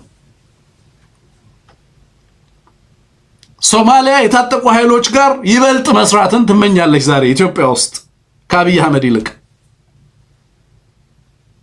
ስለዚህ በርካታ ፍላጎት ያላቸው ሀገራት በቀጠናው ላይ ከፍተኛ ሰፊ ተቀባይነት ያለው መንግስት በኢትዮጵያ ውስጥ እንዲመጣ ይፈልጋሉ ማለት ነው። አብይን ማስቀጠል in every በየትኛውም ኢኮኖሚክ ሳይንስ እናውራ ከተባለ የሚመራው እሱ ነው ብዬ ስለማስብ ነው። ኢኮኖሚክ ኤሌመንቱ ስለሆነ በዛም ስሌት አብይን ማስቀጠል አያዋጣቸውም። ኦኬ አያዋጣም። አብይ ምን ይሰጣል? ካርዶቹን እየተቀበልክ ነው። ምክንያቱም አንደር ፕሬሸር ነው። የሚዋጋበትን ገንዘብ ማግኘት አለበት። ኢኮኖሚው ብር ነው። በየዕለቱ የሚተኮሰው እኮ ዝም ብሎ አይደለም። እሱ ነው የሚገዛው። ሁሉንም የሚያስታጥቀው እሱ ነው። የታጠቀውንም ኃይል የሚያስታጥቀው እሱ ነው። የራሱንም ኃይል የሚያስታጥቀው ራሱ ነው። ይሄ ገንዘብ ደግሞ እየተሸጠ ያለውን የሀገሪቱን ነገር እየሸጥክ በፍጥነት እየለወጥክ፣ ታዲያ ሁሉ ግብር ታርጋ 59 ሺህ የምትባለው ለምን ይመስላል? ቢካዝ ገንዘብ የለውም። ካልተዋጋ ሚሊሻ ካላደራጀ ሰርቫይቭ ማድረግ አይችልም። መክፈል አለበት። ግድቡንም ለድርድር ከዚህ ሶቨሬኒቲ ቤዝድ ሉዓላዊነትን መሰረት ካደረገ የውጭ ጉዳይ ወደ ልማት መሰረት ያደረገ ብሎ ቻታም ሃውስ ላይ ጌዲዮን ሲያወራ ነበር። ቅድም ነግሬያችኋለሁ ከሁለት ቀን በፊት። ስለዚህ ሉዓላዊነት እያለን የምንመጻደቅበት ጊዜ አይደለም። ዳስ ብልጽግና በግልጽ ያለው እሱ ሉዓላዊነት የምንለው ነገር አይደለም። ሉዓላዊነት ስታቲክ ኮንሰፕት ነው ብለው መጡ። የተቸነከረ የጂኦግራፊክ ጽንሰ ሐሳብ ነው ሉዓላዊነት አሉ። እኛ ተራማጅ ነን አሉ። ስለዚህ ኒጎሼት እናደርጋሉ ሁሉም ነገር ላይ። ግድቡም ቢሆን የእኛን ስልጣን እስካጸና ድረስ ሊለወጥ ሊሸጥ ይችላል የሚል ስርዓት በኢትዮጵያ ላይ አለ ዛሬ። ከዚህ ኃይል ጋር ነው የምትታገለው። ይሄ ኃይል ግማሹን የኢትዮጵያን ፓርት አሲዝልን ብትለው ያሲዛል፣ ችግር የለበትም። ስልጣኑን እስካስቀጠለ ድረስ ግድ የለው፣ ተጠያቂነት የለም። ማን ይጠይቀዋል? የትኛው ተቋም? የትኛው የኢትዮጵያውያን ተቋም አለ? የኢትዮጵያ የሚባል ተቋም አላት ሀገሪቱ? የትኛው ተቋም? ሰብአዊ መብት ኮሚሽን ነው? የጸረ ሙስና ኮሚሽን ነው? የፍትህ ተቋሙ በጌዲዮንና በሚስቱ የሚመሩ ተቋማት፣ የውጭ ጉዳይ ሚኒስትሩ የባል ፍትህ ሚኒስትሩ የሚስት በሆነ በየትኛው የኢትዮጵያ ተቋም ነው እና አብይን የምትጠይቀው? ፖሊሲ ማሻሻው ረቂቁ ምኑ በየዕለቱ አይደል እንደሚታተመው? ማን ይጠይቀዋል? ባንኩን እንደፈለገ ነው የሚያደርገው። ማን ይጠይቀዋል? የትኛው ባንክ? የትኛው የብሔራዊ ባንክ ገዢ? የትኛው ኖ የሚል ኢትዮጵያዊ ያለ ሀገሪቱ ውስጥ? እስኪ ጥራልኝ አንድ ኖ የሚል። ይናገር ደሴ ነው አባረዋል። ማሞ ምህረቱ ነው ኖ የሚለው። የትኛው የብሔራዊ ባንክ ገዢ ነው? ብር ሲታተም እንደ ወረቀትና ሀገሪቱ ውስጥ ገንዘባቸውን ባንክ ያደረጉ ኢትዮጵያውያን ብራቸው እዛው ባንክ ውስጥ እያለ ዋጋ ሲያጣ ኢትዮጵያውያኑ ምን አደረጉ? ምርጫ ስትነጠቅ ነው ተቋማቱ ገብተው ይሄ ትክክል አይደለም ያሉት? የለም፣ ተቋም የለም ሀገሪቱ ውስጥ። ክሊርሊ የኢትዮጵያን ሕዝብ ከአብይ አህመድ ለመጠበቅ የሚያስችል ኢትዮጵያዊ ተቋም የለም። I just realized that የለም። ምንም አይጠብቅህም። ጸጥታው ያንተ አይደለም፣ ደህንነቱ ያንተ አይደለም፣ ባንኩ ያንተ አይደለም፣ ፋይናንሱ ያንተ አይደለም፣ መሬት ያንተ አይደለም፣ ህግ ያንተ አይደለም። አንተ ያንተ አይደለህም። መታወቂያ ከሌለ አትበላም እየተባለ የኢትዮጵያውያንን ዳታ የጤና ዳታ መረጃ እየሸጠ የሚኖር እኮ አገዛዝ ነው። ለካምፓኒዎች ለተቋማት የሚሸጥ ደግሞ ስለ ዳታ ሉዓላዊነት መጥቶ ለኢትዮጵያ ህዝብ ይደሰኩራል። ከሸጠው በኋላ የኢትዮጵያውያንን ዳታ ያንተ የጤና ዳታ ዛሬ አለ በያገሩ። ይሄንን ኢትዮጵያ ላይ ሆኜ ባወራው ኖሮ እንዴት እንደምነግርህ አሳይ ነበር። እውነቴን ነው። በጣም ብዙ የሚያሙ ብልጽግና እና የአብይ አህመድ ስርዓት የሚፈጽማቸው ወንጀሎች የኢትዮጵያ ህዝብ ላይ በቃላት የሚገለጡ አይደሉም። ግን ያ ሳድሊ እዚህ ስብስብ ላይ ናት ሀገሪቱ። እዚህ ስብስብ ላይ ተቋም የላትም። የፍትህ ተቋማቶቹ ህዝቦቻቸውን አይጠብቁም። የምርጫ ቦርድ ሌብነትን ማሳለጥ ነው ስራው። የጸጥታ ኃይሉ ጦርነትን ማሳለጥ ነው ስራው። ማን ይጠብቀዋል ኢትዮጵያን? ለዚህ እኮ ነው ብአዴን ስልጣንን ለአብይ አህመድ ሲሰጥ ራሱን እንዴት ነው ከአብይ አህመድ ሊጠብቅ የተዘጋጀው ምለው እኮ ለዚህ ነው። ህወሓት በየትኛውም ሀገር ጫና ስልጣኑን ለአብይ አህመድ አሳልፎ ሲሰጥ በነበረው ወቅት ላይ ራሱን ከአብይ አህመድ ጥፋት ለመጠበቅ ምን አደረገ? ህወሓት ራሱ ፖለቲካን እንዴት ነው የሚረዳው? የኢትዮጵያም ህዝብ ለውጥ መጣልኝ አብይ ያሻግረናል ሲል ተቋማቶቹን አልመዘኑም። ለዛ ነው የኢትዮጵያ ልሂቃንም ያልነገሩን ነገር በወቅቱ ፕሮፌሰር መስፍንም እና አብይን እንድናምናቸው ነው እንጂ ነገሩን እና አብይ አህመድን ከጥፋት ህዝቡን ከማጥፋት እንዴት እንደምንከላከላቸው አልነገሩንም። የኢትዮጵያ ተቋማት የነበሩበትን ቁመና አልነገሩንም። የተቋም የልሂቃን ሚና ያንድን ግለሰብ በጎ ባህሪ ለህዝብ ማስረዳት አልነበረም።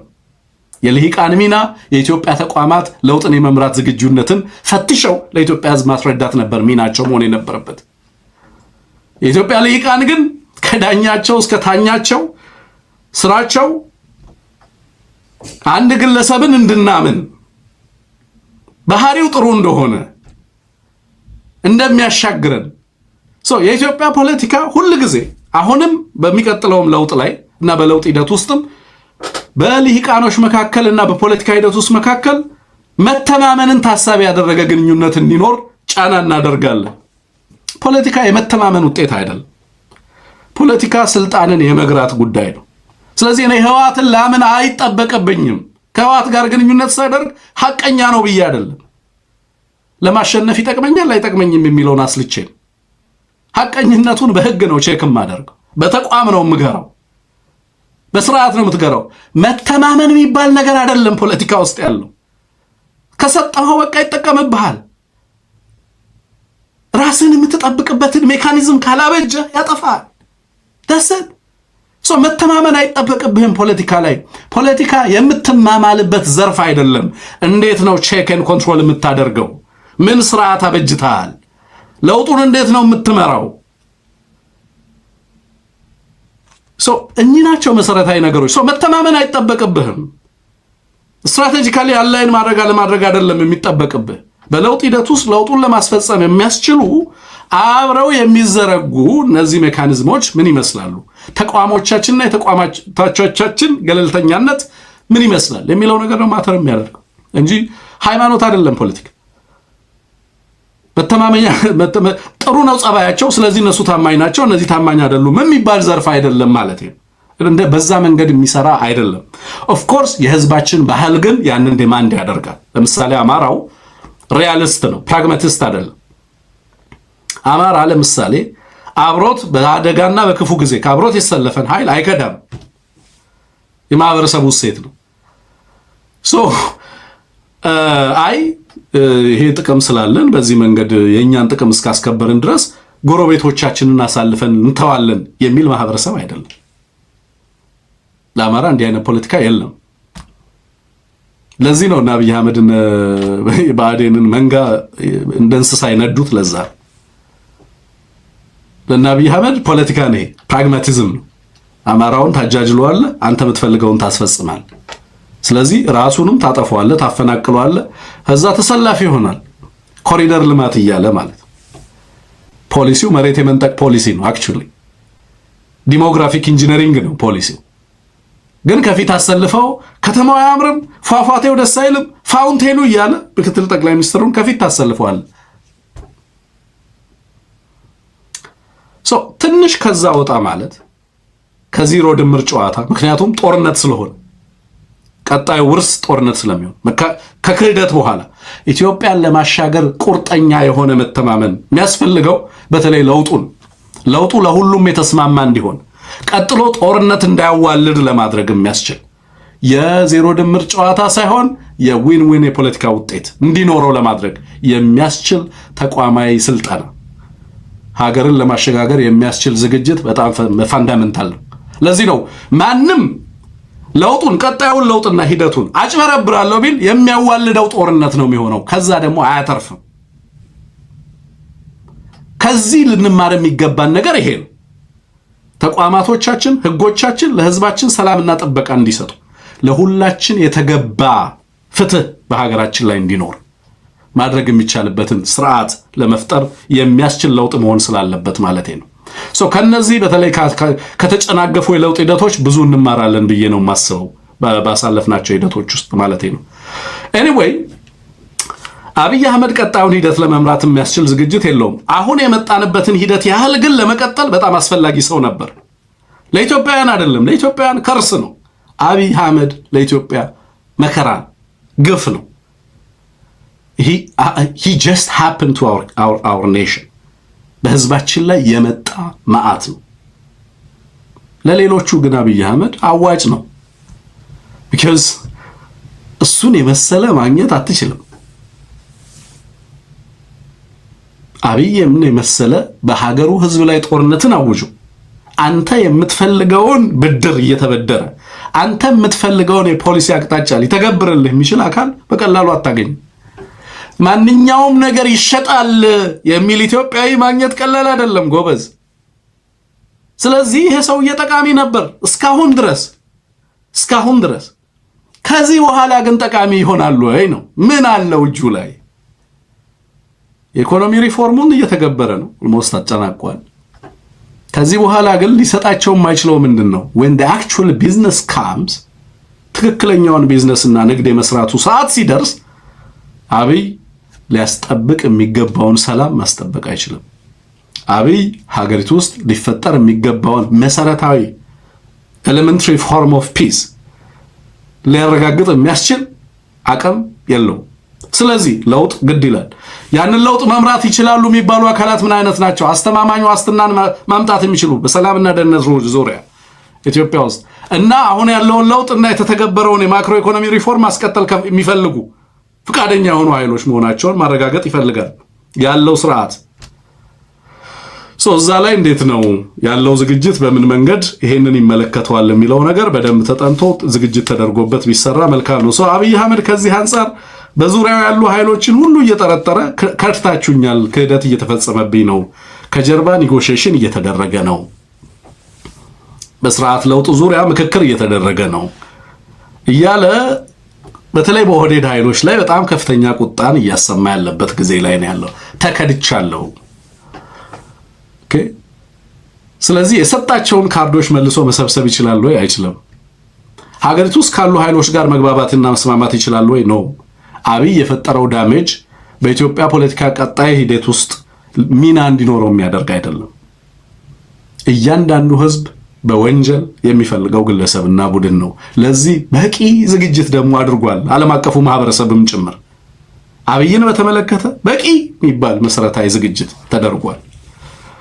ልቀቅ ሲባል ልቀቅ ነው፣ ጀሰደን ነው። በቃ ሀገሪቱ እንደዚህ አይነት ሁኔታ ውስጥ ነች። የኛን ፍላጎት የሚያስቀጥል ሌላ ኃይል ጋር ኔጎሺዬት እናደርጋለን። ልቀቅ ሲባል ልቀቅ ነው። ከዛስ ሰደድ አለ የሚሳብ አይዋጋለው ብሎ ቢቀጥል የሚጎተትለታል። ያንን በሚገባ ይሄ የምታየው ሁሉ የድሮን ቅጥቀጣ፣ ይሄው ሁሉ ጭፍጨፋ እያንዳንዷ ተሰንዳ የምትቀመጥ ነች። ያቺ ጊዜ እየመጣች ነው። ስለዚህ በዚህ ሂደት ውስጥ ዓለም አቀፋዊ ሁኔታውንም የሀገር ውስጥም ሁኔታውን ታሳቢ ያደረገ ዝግጅት ነው የሚደረገው። የኃይል ትብብር ሲደረግ፣ ዲፕሎማሲው ላይ ላቢ ሲደረግ፣ እያንዳንዱ እንቅስቃሴ እኚህ ነገሮች ሁሉ በተናበቡበት መንገድ እንዲሰራ ማድረግ በጣም አስፈላጊ ነው የሚለው ነገር ነው በጣም አስፈላጊ የሚሆነው።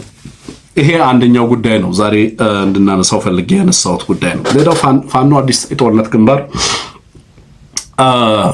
ኦልሞስት እንግዲህ በበርካታ አካባቢ ኖት ኦንሊ ፋኖ በነገራችን ላይ በቅርብ ጊዜ ወደ ትግል ሜዳ የሚገቡ በቅርብ ጊዜ ራሳቸውንና የትጥቅ ትግል መጀመራቸውን ይፋ የሚያደርጉ በርካታ ድርጅቶች ይጠበቃሉ። እንዳልኩት በሰበር አልሰራውም፣ መረጃውን እነሱ እስኪለቁ ድረስ መታገስ ስላለብኝ ማለት ነው። ግን አዳዲስ ግንባሮች፣ የትግል ግንባሮች ኦልሞስት ብልጽግና የማይታገልበት ወይንም ደግሞ ኃይሉን የማይበትንበት የኢትዮጵያ ስፍራ የማይኖርበት ደረጃ እየመጣ ያለ ይመስለኛል።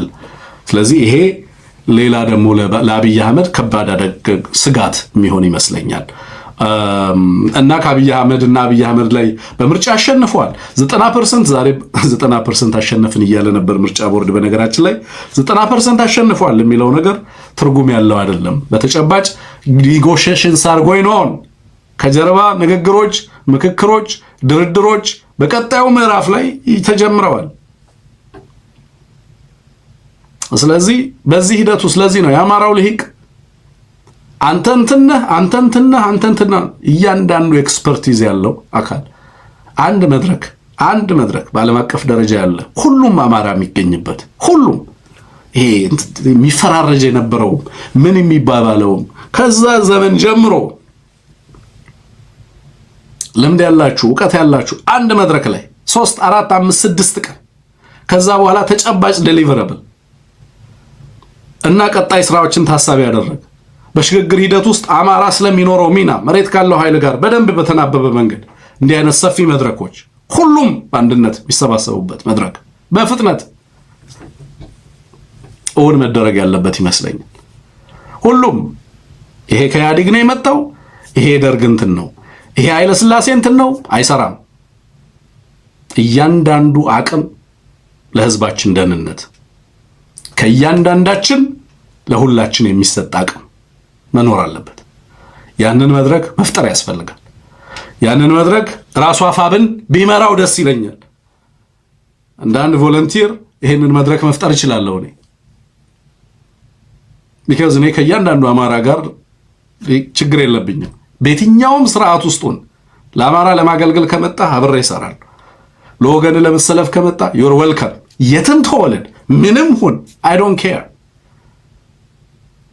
ለአማራ ህዝብ ለማገልገል ፍላጎት ካለ ወዳጅ ነህ፣ ፍራተርናል ነህ፣ ኦኬ የህዝቤ አካል ነህ። ስለዚህ አጥንታችን ነህ ማለት ወገናችን ነህ ማለት ልታገለግል እስከፈቀድክ ድረስ። ስለዚህ የትኛውን መድረክ ላይ ለመምጣት ችግር የለብኝም። that's why I can host የትኛውንም መድረክ መፍጠር እችላለሁ። ግን ማን ይምራው? ድርጅት አለን። ድርጅታችን ነው እንዲሰራው የምጠብቀው፣ ፋሲሊቴት እንዲያደርገው የምጠብቀው፣ ኃላፊነት የምሰጠው። ለምን ፓራሊ በግለሰቦች የሚተራመስ ጉዳይ እንዳይሆን ማዕከልነቱን በጠበቀ መንገድ እንዲሰራ ስለምፈልግ ድርጅት ሚናው እሱ ስለሆነ እያንዳንዱን የአማራ ልሂቅ ወደ አንድ መድረክ አምጥቶ በየዘርፉ እያንዳንዱ ስምሪት ወስዱ ከዛ ኳንቲፋይ ሊደረግ የሚችል ስራ መስራት፣ ውጤቱም ሪፖርት የሚደረግበት፣ እቅዶች የሚገመገሙበት፣ አፈጻጸም የሚገመገምበት ሂደት መፈጠር መቻል አለበት። ኦኬ ሶ ሰልፍ ማስተባበር ብቻ አይደለም ትግሉ ተቃውሞን መግለጽ ነው። ተቃውሞ በደንብ ነው የሚታወቀው የኢትዮጵያ ጉዳይ። በእያንዳንዱ ዕለት የምትፈጸመው ነገር ምን ተበላ፣ ማን ገንዘብ ሰረቀ የምትለዋ ነገር ሁሉ እኮ ትታወቃለች። ማን አሸሸ፣ ማን አስገባ። እያንዳንዱ በህዝብ ላይ የሚደርሰው ስቃይ፣ እልቂት እና አብይ አህመድን በየትኛውም ፍርድ ቤት ለመገተር ከሚገባው በላይ ሰነድ ያለ መሆኑን በደንብ መገንዘብ ያስፈልጋል። በእያንዳንዱ ዓለም አቀፍ ተቋማት ዘንድ ሁሉም ከበቂ በላይ መረጃ አላቸው፣ ማስረጃ አላቸው። በቀጣይ አይጠናከር እያልኩ አይደለም፣ ይበልጥ ይጠናከር። መረጃዎችን ማሰባሰብ በጣም አስፈላጊ ስለሚሆን ናው አብይ አህመድ ለዓለም አቀፉ ሁኔታ ላይ ሊሰጥ የሚችለውን ነገር ሰጥቶ ጨርሷል። በቀጣይ አብይን ማስቀጠል አያዋጣም። ስለዚህ ቀጣይ ምዕራፍ ኔጎሺዬሽን ነው ኢትዮጵያ ውስጥ ካሉ ኃይሎች ጋር። በዛ ሂደት ውስጥ ደግሞ ባይተዋር ሆኖ ዳር ሆኖ ተበትኖ መጠበቅ አይገባም። ስለዚህ የራስን አቅም መፍጠር፣ በዚህ ዘርፍ በቂ ተዋናይ መስራት፣ ከሌሎች ኢትዮጵያውያን ጋር በጋራ መድረኮችን እየፈጠሩ እያስተባበሩ መቀጠል በነዛ ላይ። ስለዚህ ቀጣዩን ምዕራፍ እናውራ እያልኩ ነው። ስለሚመጣው ለውጥ እናውራ። ለውጡ እንዴት እንደሚመራ ማውራት የሚጀመርበት ጊዜ ስለሚሆን በተለይ በዲፕሎማሲው ዘርፍ የሚደረገው ኔጎሺዬሽን አቅምን የመገንባት ከሌሎች ሀገራትንም ጭምር ፍላጎቶቻቸውን ታሳቢ ያደረጉ ግንኙነቶችን ከወዲሁ በማሳለጥ ረገድ መሰራት ያለባቸው ስራዎች ስላሉ አፋብን በዚህ ዘርፍ ሰፊ ስራዎችን ቢሰራ ውጤታማ የሚሆን መስሎ ይሰማኛል። የኤርትራን መንግስት በተመለከተ ባጫ የተናገረው ንግግር ትላንትና ልንመጣ ነበር፣ ግን ደግሞ አንዳንድ ስራዎች ስለነበሩ መገኘት አልቻልኩም።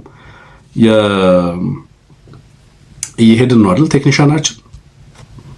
ኦኬ። የኤርትራን መንግስት በተመለከተ ባጫ የመንግስታዊ መርሰነሪ ነው የሚል ነገር ተናግሯል። ኦኬ እንግዲህ ፕራይቬት ኮንትራክተር ለማለት ፈልጎ ይሁን አላቅም። ፕራይቬት ኮንትራክተር ለማለት ወይንም ደግሞ በወኪል ግጭትን የሚያስፋፋ ጦርነትን የሚያስፋፋ አካል ነው ብሎ ነው የፈረጀው። አምባሳደር ነው እንጂ መንግስት ነው። ይሄ ሰውዬ የመንግስትን አቋም ነው የሚገልጸው። ግብፅን በተመለከተ ሱዳንን በተመለከተ የሚናገራቸውን ነገሮች ተመልከቷቸው። የኦህዴድ አምባሳደሮች የሚናገሯቸውን ንግግሮች ስሟቸው። ሚዲያዎቹ በየዕለቱ ዝም ብላችሁ ጀስት ራንደምሊ ሚዲያዎቹን ሞኒተር አድርጓቸው። ምንድነው የሚያወሩት የሚለው ነው። ሁለት ነገር በአንድ ጊዜ ተቃርኖ እርስ በርሱ የሚጣረስ ነገር አስቀድሞ የከሸፈው ምናምን ብለው ከአንድ ሰዓት በፊት ፕሮግራም ሰርተው አስቀድሞ የከሸፈው የጽምዶ ምናምን ብለው ሰርተው ከ20 ደቂቃ በኋላ ይመጡና ደግሞ እጅግ አደገኛው ጦርነት ምናምን ሊጀምርብን ነው ምናምን ደግሞ ብለው ፕሮግራም ይሰራሉ። just 20 minutes later አይናበቡም። ትርምስ ነው በቃ ስሩ ከእንትና ጋር ምናምን እየተባለ አቅጣጫ ነው የሚቀመጠው። ትርምስ ነው። እረዳቸዋለሁ ምን አይነት ሁኔታ ውስጥ እንዳሉ ባይዘው ኦህዴዶች። እና በጣም ደስ የሚለኝ ግን ጋዜጠኞቹ ምናምን እኛ ሪች አውት ያደርጋሉ። አንዳንዶቹ መከራችንን እያበሉን እኮ ነው። በቃ እንደዚህ ስሩ ባዳና ባንዳ በሉ ኤቭሪዴይ እንደዚህ በሉ እየተባልን ምናምን እያሉ ጋዜጠኞቹ ሪች አውት ድርድር ጀምረዋል። እያንዳንዱ የብልጽግና ጋዜጠኛ በለው ምን በለው አውቀውታል ምን እየመጣ እንዳለ። ኢትዮጵያ ምትገርም ሀገር ነች። ህዝቦቿም ድንቅ ህዝቦች ናቸው። ሳይነጋገሩ ሳይደዋወሉ ለውጥ እየመጣ እንደሆነ በእርግጠኝነት ይናገራሉ። እዚህ ቤት ይሄን ፕሮግራም የምትከታተሉ ዝም ብዬ እንደው ሰርቬይ ብሰራ አሁን በእርግጠኝነት ከ60 እስከ 70% የምትሆኑት ይሄን ፕሮግራም የምትከታተሉ ሰዎች ለውጥ እየመጣ እንደሆነ ኢትዮጵያ ውስጥ እርግጠኞች ናቸው አይደላችሁ? ጻፉልን። የስ ለውጥ እየመጣ ነው የምትሉ ሰዎች የስ ብላችሁ ወይ ቁጥር 1ን ጻፉልኝ። ለውጥ እየመጣ ነው የምትሉ ሰዎች 1ን ጻፉ። እየመጣ አይደለም የምትሉ ሰዎች 2ን ጻፉ። የኢትዮጵያ ህዝብ ግን ሳይነጋገር ሁል ጊዜ ለውጥ ሲመጣ በልቦቻችን እና በአእምሮቻችን ወይንም በአእምሮአችን እና በልባችን ላይ የሚታወቀን ነገር አለ አይደል? የለውጥ ሲዝን ሲሆን ይታወቃል ሁሉ ነገር። ወታደር ውስጥ የምትሰማው ነገር ግልጽ ነው። የስ ይኸው አንድ እየጻፈ ነው ሰው ሁሉ የስ አንድ ቁጥር እየጻፈ ነው። ለውጥ እየመጣ ነው። እስኪ እዚህ ብትከታተሉ ይሄን ፕሮግራም ለውጥ እየመጣ ነው አይደለም የሚለውን አንድ ጻፉ። አንድ ለውጥ እየመጣ ነው። ይሄ ሁሉ አንየው ለውጥ እየመጣ 100% ለውጥ እየመጣ ነው። ተደዋውለን ነው አይደለም? but we know it አይደል? ሲመጣ እናውቀዋለን። ለውጥ ሲመጣ ይታወቃል። it's clear ሲግናል አለው። ለውጥ ዝም ብሎ አይመጣም። ዝም ብሎ ድንገት ሀፕን አያደርግም። በህዝቡ ስነ ልቦና ውስጥ ኢትዮጵያን በተስፋ የሚጠብቁት ወቅት አሁን ለውጥ is coming ግልጽ ነው። ብልጽግና ውስጥ ያሉ ልጆች ከኢትዮጵያ ህዝብ የወጡ እኮ ናቸው እዛ በደሞዝም በምንም የሚሰሩት። ስለዚህ ሪች አውት ያደርጋሉ። እንዴት ነው ማገዝ የምንችለው ትግሉን? አሁን በመረጃ እናግዝ፣ በማስረጃ እናግዝ፣ አንድም እንዳያመልጡ እናደርጋለን ሰነዶቹ የሚሉ አሉ፣ ቃል የሚገቡ እዛ በየተቋማቶች ውስጥ እያንዳንዱ ነገር እንዳይወጣ ገሌ ከሀገር ሊሸሽ እያሰበ ነው፣ እነገሌ ሊሸሹ እያሰቡ ነው፣ የትም አያመልጡም የሚል በጣም በርካታ ህዝብ ነው ያለው። ለውጥ እየመጣ እንዳለ ግን ህዝቡ ሳይነጋገር በደንብ አውቆታል። ባጫ መጣ ዋንጫ መጣ doesn't matter። አሁን ወደ አደባባይ እየወጡ እንትን መንግስት እንደዚህ ነው፣ ሱዳን ጠላት ነች፣ ግብጽ ጠላት ነች፣ ባዳና ባንዳው ጠላት ነው፣ ሁሉንም ጠላት ነው ብለው ፈርጀው ነው እኮ የሚገቡት። ሲገቡ ማን ነው ወዳጅ ስትሏቸው ማክሮን፣ አዚፍ ማክሮን ራሱን ለማዳን እንትን እንዳለው ማለት ነው ማክሮን ነው ይላሉ። ማክሮንም ኒጎሼት እያደረገ ነው ማፍሬንድ። ማክሮን ወዳጅ የሚባል አብይ አህመድ ጥቁር ነው ነጭ ነው ጉዳዩ አይደለም። የፍሬንች ኢንትረስት ነው፣ የሀገሪቱ ኢንትረስት ነው ጠቃሚው። ኢትዮጵያ ደግሞ በአንተ አልተጀመረችም በአንተ አትጨረስም አይደለም። ስለዚህ ካንተ በፊት ነበረች፣ ካንተም በኋላ ትቀጥላለች። ኢትዮጵያን አንተ አላስረከብከንም። አብይ አህመድ ኢትዮጵያን አላስረከበንም። አብይ አህመድ ኢትዮጵያን አያስረክበንም። እሱ ኢትዮጵያ ውስጥ ዝም ብሎ ሳሙኤል የተነሳ በኢትዮጵያ ተቋማት ድቀትና ውድቀት ምክንያት ያለምንም እንትን እዛ ቦታ ላይ መጣ ሰው። it's because of the failure of our politics። በነበአዴን ውድቀት፣ እዛ ዙሪያ በተሰበሰቡ ኦህዴዶች ውድቀት፣ እዛ ዙሪያ በተሰበሰቡ በርካታ ኃይሎች ውድቀት፣ ህዋትን ጨምሮ ህዋት በነገራችን ላይ ህዋት ቪክቲም ብቻ አይደለም። የኦህዴድ ቪክቲም ራሱን እንደ ቪክቲም አድርጎ ህዋት ሊያቀርብ ይፈልጋል። ኦህዴድ የህዋት ውጤት ነው፣ የስርዓቱ ውጤት ነው። አብይ አህመድ is actually የስርዓቱ ባይ ፕሮዳክት ነው፣ የዛ ስርዓት ባይ ፕሮዳክት ነው። ስለዚህ ህዋት ቪክቲም ብቻ አይደለም፣ actually ፌር ሼር የፕሮብለሙ ፌር ሼር ኦነር ነው፣ የችግሩ ባለቤትም ራስን ከዛ በማግለል በነገራችን ላይ ጄኒውን የሆነ ለውጥ ኢትዮጵያ ላይ አይመጣም። የስ እኛም ኮንትሪቢዩት አድርገናል ይሄንን ግለሰብ እዚህ ቦታ ላይ እንዲመጣ በማድረግ ረገድ የኛ ሚና እንዴ መርጠውት አይደለም እንዴ ባዴን ኦህዴድ ህዋቶች በጋራ አይደለም እንዴ መረጡት የስ ቦታ ያደረጉት እነዚህ ኃይሎች ናቸው አዎ በወቅቱ ለውጥ መምጣት አለበት ብሎ የሚያስቡ አካላት ነበሩ በት ለውጥን አብይ ራሳቸውን ከአብይ የሚጠብቁበት ግን ሜካኒዝም አልነበራቸው ስልጣንን ለአንድ ግለሰብ ጥሩ ሰው ነው ተብሎ አይሰጥም ኦኬ ስልጣን የሚሰጠው ስልጣንን መግራት የሚያስችል ተቋም ባለበት ሁኔታ ነው አለበለዚያ ከሰጠ በኋላ በዛ ስልጣን የሚመጣውን ማአትና ቁጣ ማፈስ ነው ያለበት ምክንያቱም ምን ይዞ እንደሚመጣ በጣም አደገኛ ነገር ስለሆነ ያንን አደገኛ ነገር አንድ ኦኬ ጮሌ መጥቶ አንተን ከዛ ጋር ያንን ከዛ ጋር ያጋጨ ከዛ በኋላ በመካከላችሁ የሆነ ነገር እናጥቋችሁ ምናምን በሀገር ላይ ይሄንን አይነት መከራና ማአት ደግሶ ኢትዮጵያንም ህዝቦቿንም ለማይወጡት ከባድ አደጋና መከራ እንዲዳረግ ማድረጉ ቀላል የሚባል መዘዝ ያስከተል አይደለም ኤኒዌይ እየመጡ የትላንትና ባጫ የሱዳንን መንግስት የኤርትራንን መንግስት በመርሲነሪነት በጠላትነት ሲፈርጅ ነበር በስቴት ሚዲያ በሀገሪቱ ተቋማት መጥቶ ማለት ያ የመንግስት አቋም ነው ለሱዳናውያን በእንግሊዘኛ ቀይረህ መላክ ነው ምክንያቱም በዚህ ስርዓት ውድቀትና ስተት ላይ ነው ለውጥ የሚመጣው ስለዚህ ይሄ ስርዓት ራሱን ለማውደም የሚያደርጋቸው ነገሮች ሁሉ በአግባቡ መጠቀም ያስፈልጋል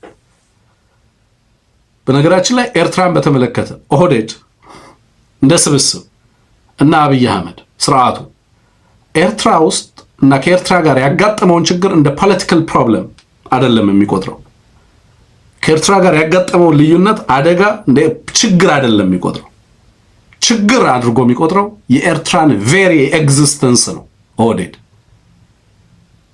ኤርትራውያን በደንብ ይሄንን ልታውቁ ይገባል it is the very notion of Eritrea የኤርትራ መኖር ነው የኦህዴድ ችግር እንጂ ከኤርትራ ጋር ባለ መስተጋብርና ግንኙነት የተፈጠረ የፖሊሲ ወይንም የሌሎች የግንኙነቶች መዛባት አይደለም ችግሩ ሶ ፕሮብሌሙን ሶልቭ ማድረገው የኦህዴድ ምላሽ መፍትሄ ደግሞ ለኤርትራ ብሎ ያስቀመጠው ኤርትራን አንዱ በማድረግ ነው እንዳትኖር በማድረግ በግልጽ የሚናገሩትን ነገር ነው የምንሰማው ያለ ነው አማራን በተመለከተ ተመሳሳይ አቋም ነው ያላቸው አማራ is the problem ችግሩ አማራ ነው መኖሩ ነው ትግራይ ችግሩ ትግራይ መኖሩ ነው በነገራችን ሶ ለኦህዴድ መፍትሄው እንዳይኖሩ ማድረግ ነው እንጂ ከነዚህ ችግር ካላቸው አካላት ጋር ፖለቲካን አብሮ መከወን ወይንም መሸመን አይቻልም ብሎ ነው የሚያስበው ሶ አማራ ችግር ነው ከሚል ኃይል ጋር ፖለቲካን ማሰብ አይቻልም ኤርትራ ችግር ነው ከሚል አካል ጋር ፖለቲካ ልትሰራ አትችልም ንግድ የኢኮኖሚ ዲፕሎማሲ አይሰራም ኤሪትሪያ is the problem ካለ ችግሩን መፍቻው ደግሞ ፕሮብሌሙን ማጥፋት ነው ፕሮብሌሙን ማጥፋት ማለት ደግሞ ለነሱ ኤርትራን መሰረዝ ነው ባይዛዊ ፓርላማ ላይ መጥቶ የተናገረው እኮ እሱ ነው በምን ህግ ሄደች ምናምን ሲል ኤርትራን አንዱ እናደርጋለን ሲል ለኢትዮጵያ ቬሪ ናሽናል ኢንትረስት እኮ አይደለም የኢትዮጵያ ናሽናል ኢንትረስት የሚባል የለም ቀደም አልኳችሁ በግልጽ ፖሊሲያቸው ሉዓላዊነት ተኮር አይደለም ሉዓላዊ የሚባል ኢትዮጵያ የለም በእነሱ አረዳድም ፖሊሲያቸውም ከዛ የሚመነጭ አይደለም ናሽናል የሚባል ኢንትረስት እኮ ናሽናል የሚል ነገር አለው አይደል ለምሳሌ ብሔራዊ ምክክር ይላሉ አይደል ብሔራዊም የለም ምክክርም የለም በኦህዴድ ውስጥ ኔዘር ናሽናል ኖር ምክክር ዲያሎግ የለም ሁለቱም በሌለበት ብሔራዊ ማን ነው ለምሳሌ ኢትዮጵያ ውስጥ አሁን what is national who is national ማን ነው ብሔራዊ ማን ነው ብሔራዊ ዲያሎግ ሲሉ ብሔራዊ ምክክር ሲሉ ማን ነው ብሔራዊ who is the nation after all ኢትዮጵያ ውስጥ የኢትዮጵያ ሉዓላዊነት በምንድን ነው የሚገለጠው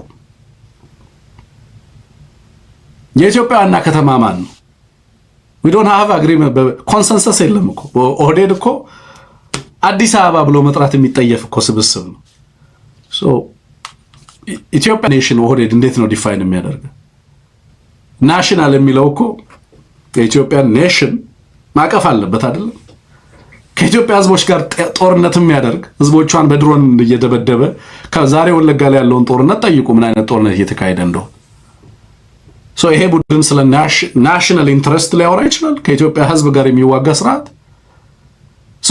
ናሽናል ኢንትረስት ብለህ ከኦርቶዶክሶች ጋርና የኢትዮጵያን ኦርቶዶክስ ተዋህዶ በጠላትነት ፈርጀ ከየሀገሪቱን ላርጅ በርካታ ቁጥር ያለውን የእምነት ክፍል ጠላት ብለህ ፈርጀ ብሔራዊ ኢንትረስት ትላለህ እንዴ?